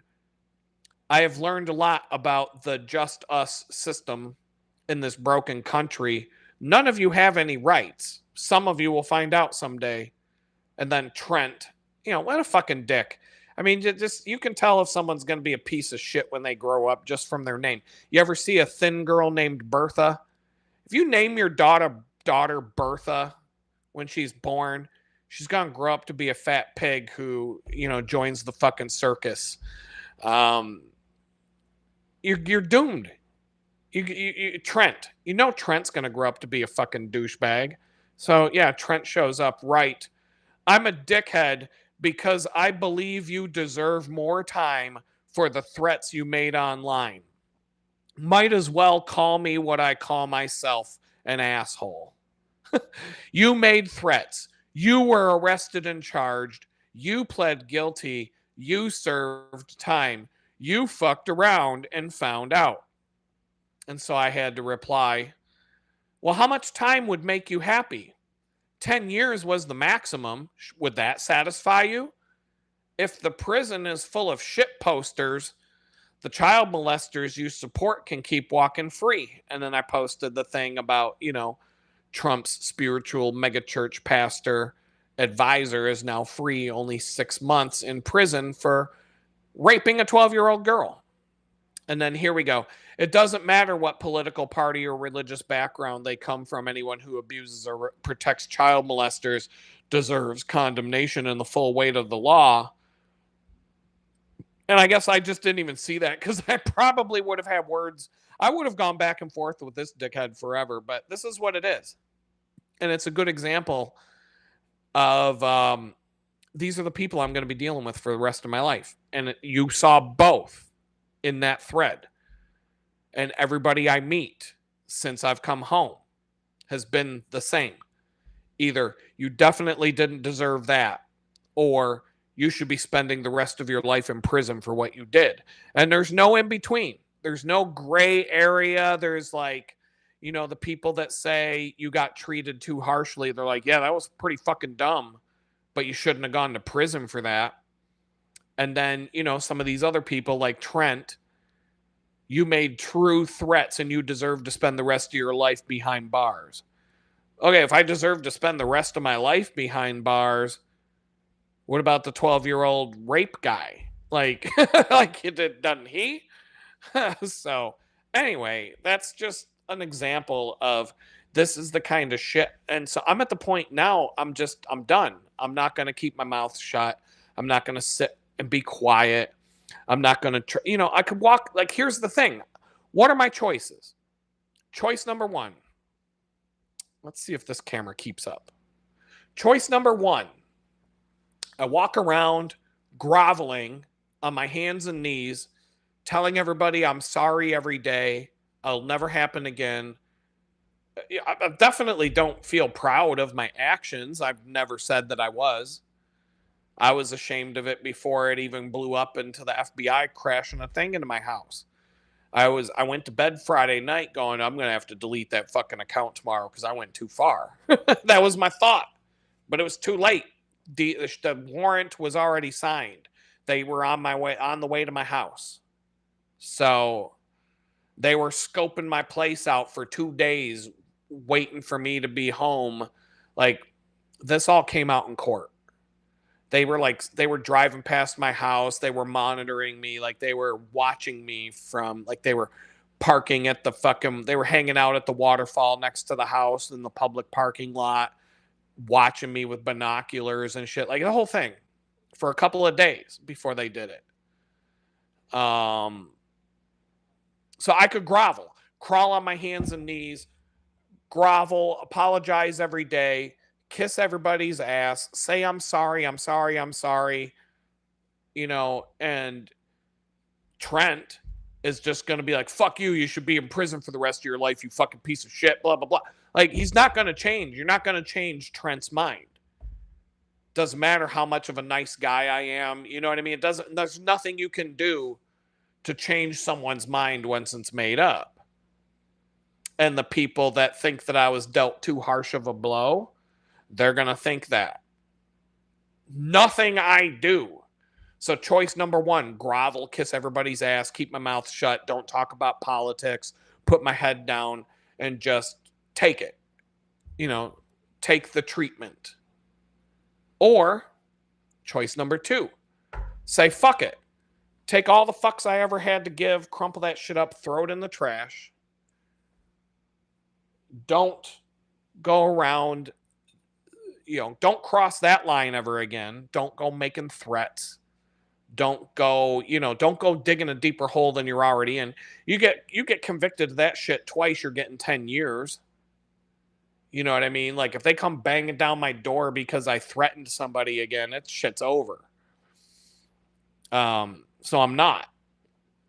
But that doesn't mean that when Kash Patel, who decided not to go after the Epstein clients, shows up on Twitter, he's going to get some fucking memes in his replies. And, these fucking people, every time these dickbags show up on Twitter with a new post, they got 1,000 responses about, hey, what about them Epstein files? Hey, you fucking piece of shit. Hey, why do you support child molesters? And just, they're getting ratioed out the ass. And I'm like, talk about not being able to read the room. Like, every single time one of these people show up on social media, they're getting bombarded with outrage about, why do billionaires get to rape kids, but I still got to pay my taxes? Like, you know what I mean? Like, why does Trump get to come out with a phone, take $100 from 590,000 people, and then tell them, fuck you, haha, and walk away with another $59 million to add to his billions that he's ripped off the public. Like him and his whole family are making stock trades based on his bitchy ass tweets on Truth Social. He'll put out a fucking bitchy ass tweet on Truth Social that'll move the stock market around, but Barron Trump and the gang are already in it, shorting the stocks or buying the stocks or whatever, and then selling the stocks or buying the stocks after the price goes up or down based on whatever fucking Trump said that day. And they're watching this shit.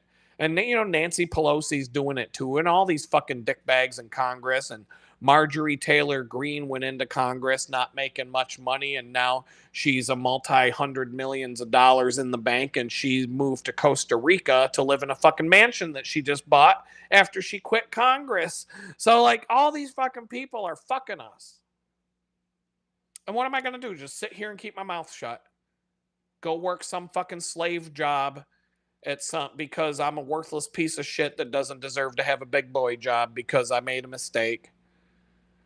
And I'm just supposed to put my head down and never talk again, and just keep letting the billionaires rape the kids and don't say anything about it. It's like you work for Microsoft and you got a 9-year-old boy at home, and Bill Gates comes to your house and says, "I'm going to rape your little boy." And you're like, little Johnny, you got to come over. You're going to go over to this. You're going to fight. You're going to get on this man's private plane, and he's going to fly you to this island, and he's going to put his pee-pee in your butthole. And you're just going to have to do what he says. Because if you don't do what he says, Daddy's going to lose his job, and we're not going to have this roof over our heads, and I'm not going to be able to take you to McDonald's to get your chicken nuggies anymore. And you're just going to have to go with this man and do whatever he tells you to do, because we can't say no. We can't stop him. There's nothing we can do, Johnny. You're just going to let this old man put his pee-pee in your butthole, and you're just going to have to let him do it because he's got too much money, and Daddy's job depends on it. So it was nice knowing you, little Johnny. I hope you have a good time with Mr. Bill Gates. But, like, seriously, dude, this is what we're fucking doing. Worldwide, there's like, I don't know, 2,000-3,000 people in charge.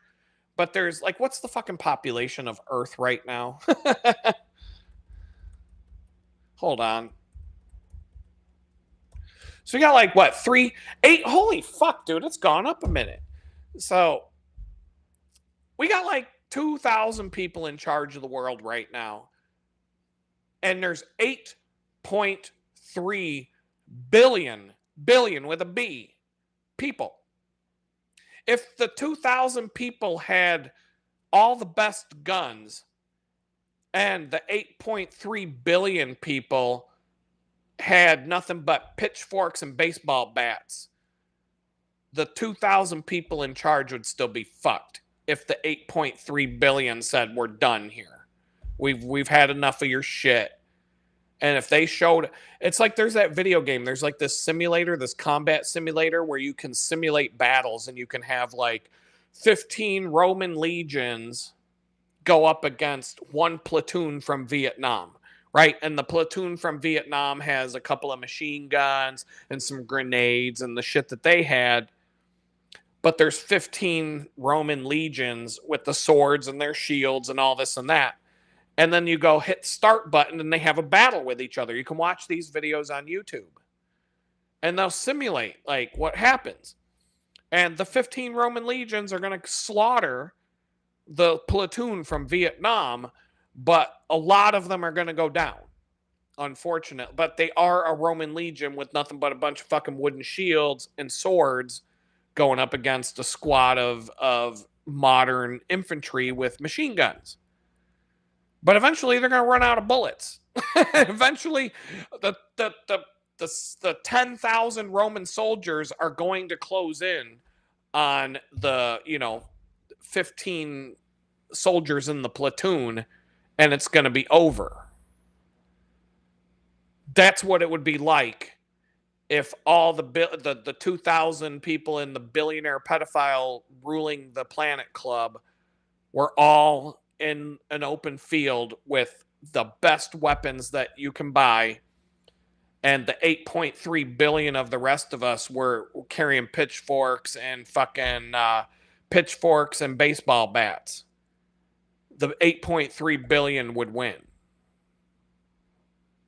And so why? Why are we letting them get away with it? But, as long as they put beer and football on the table, sports ball and booze, that they'll, the rest of us let them do whatever the fuck they want, rape as many kids as they want, do whatever the fuck they want. Trump can come out yesterday and say, I don't give a fuck about the American people. I don't even think about them. Fuck them. Fuck the poors.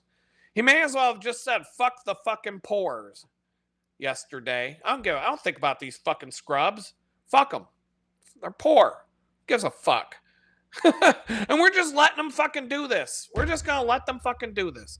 Here in America, let's just cut out the rest of the world. What's the population of America? Okay. 342 million of us, like 400 of them, 500 of the people in charge, put them in, there's 500 of them. Maybe not even that. And there's 342 million of us being fucked over by them. The math ain't mathing here, right? Like,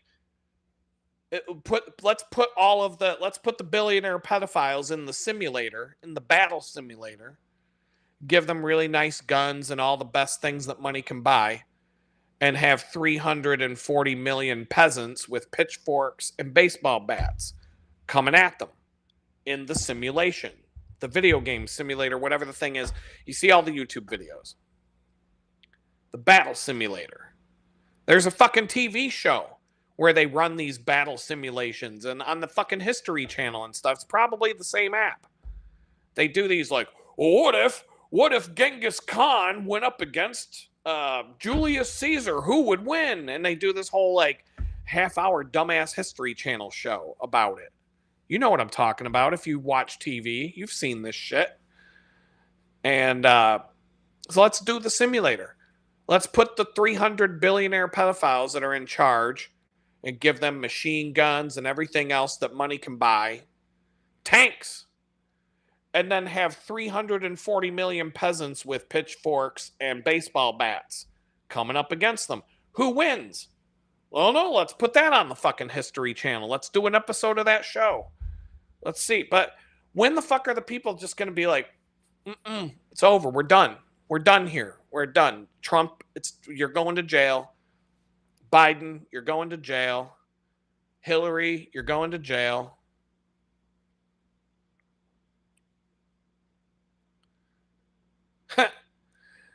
Blue Sky says, I used to talk to people about taxpayers voting for how the tax money gets spent.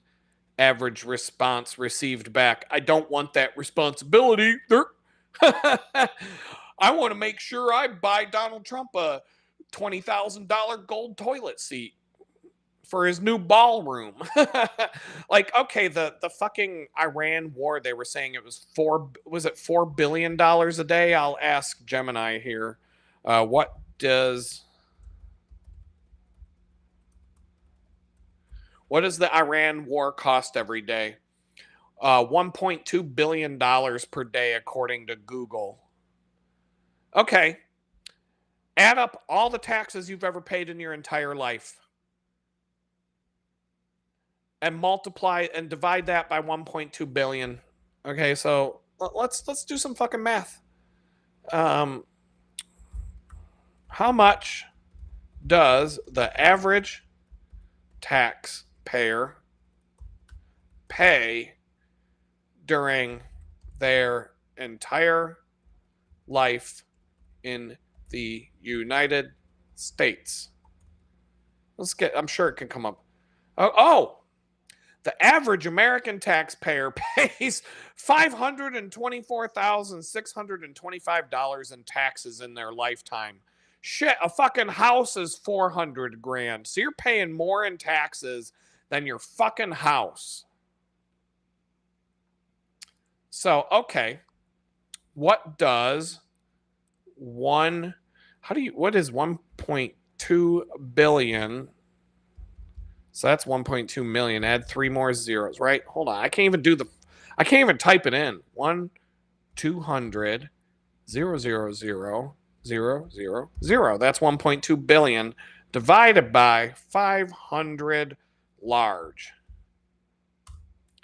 So that's 2,400 Americans have to work their entire life. 2,400 people have to spend their entire life working to pay their taxes so that we can bomb Iran for one fucking day. For one day. 2,400 people have to work their entire fucking life. Their entire fucking life. 2,400 of them so Trump can bomb Iran for one fucking day. One day. That's just for bombing Iran for a day. Like, what the fuck? Yeah, and then blue sky here.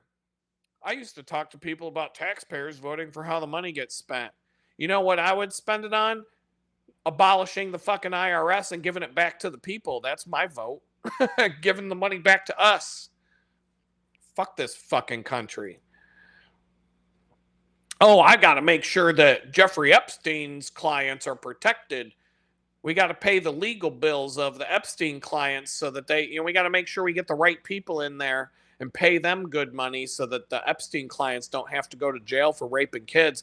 And so the megachurch pastor can go to jail for 6 months for raping a girl when she was from the age of 8 to 12. So 4 years of raping a little girl. Wasn't just like one time. He was fucking banging that girl for 4 fucking years. And then he went to jail for 6 months. So if he had only fucked her for 3 years, he might have got away with it. But, he did hard time.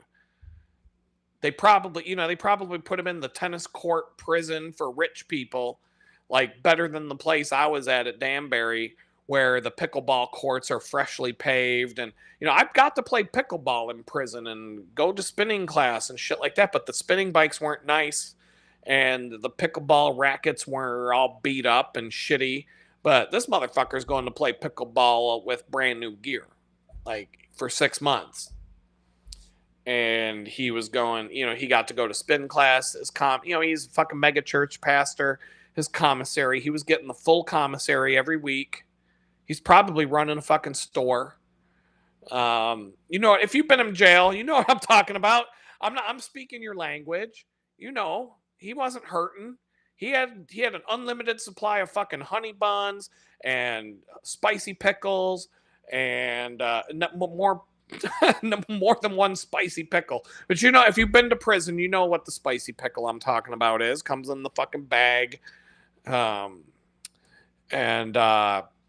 He was making a chi-chi every night, making fucking toffee. He had the whole fucking, he had all the chips. He had shebangs, Doritos. He had Coke and Pepsi and fucking Crush, whatever. He had everything. If his monthly allotment was $150 a week at the commissary store, he was getting a full load for the whole 6 months. He had plenty of food. He had everything he wanted. If he wanted a new watch, he could get a Casio G-Shock watch, get a nice pair of sneakers, nice, the more comfortable hoodies and clothing and everything. So, but we're at 3 hours now. And, if we go any longer, all I'm going to do is bitch about these fucking child molesters in charge. So it's been real.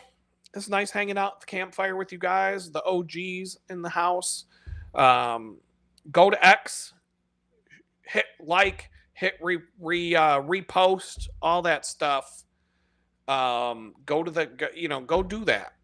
If you want to have more people come to hang out over here. If we want to beat YouTube at their own game and get out of the shadow ban and have a better time and be like, Richie from Boston who gets, he'll get 10,000 people showing up to a live stream and bitch about being shadow banned. It's like, bitch, how about go 19 months without getting one new subscriber, motherfucker? And I love Richie from Boston. He's a great guy. But you want to know what it's like getting fucking oppressed? Come over to my fucking side here and see what I'm going through. Granted, he was early to the party. He built his audience before YouTube went crazy. But most of these OGs back in the who have the bigger followings, who are also shadow banned, but they got enough of an audience to keep on keeping on. Like you can't YouTube doesn't think that I would get along with the same people he gets along with, or Prepper Nurse One, or all these other accounts that tons of accounts that I follow, where everybody is basically in the same club and they all agree with each other.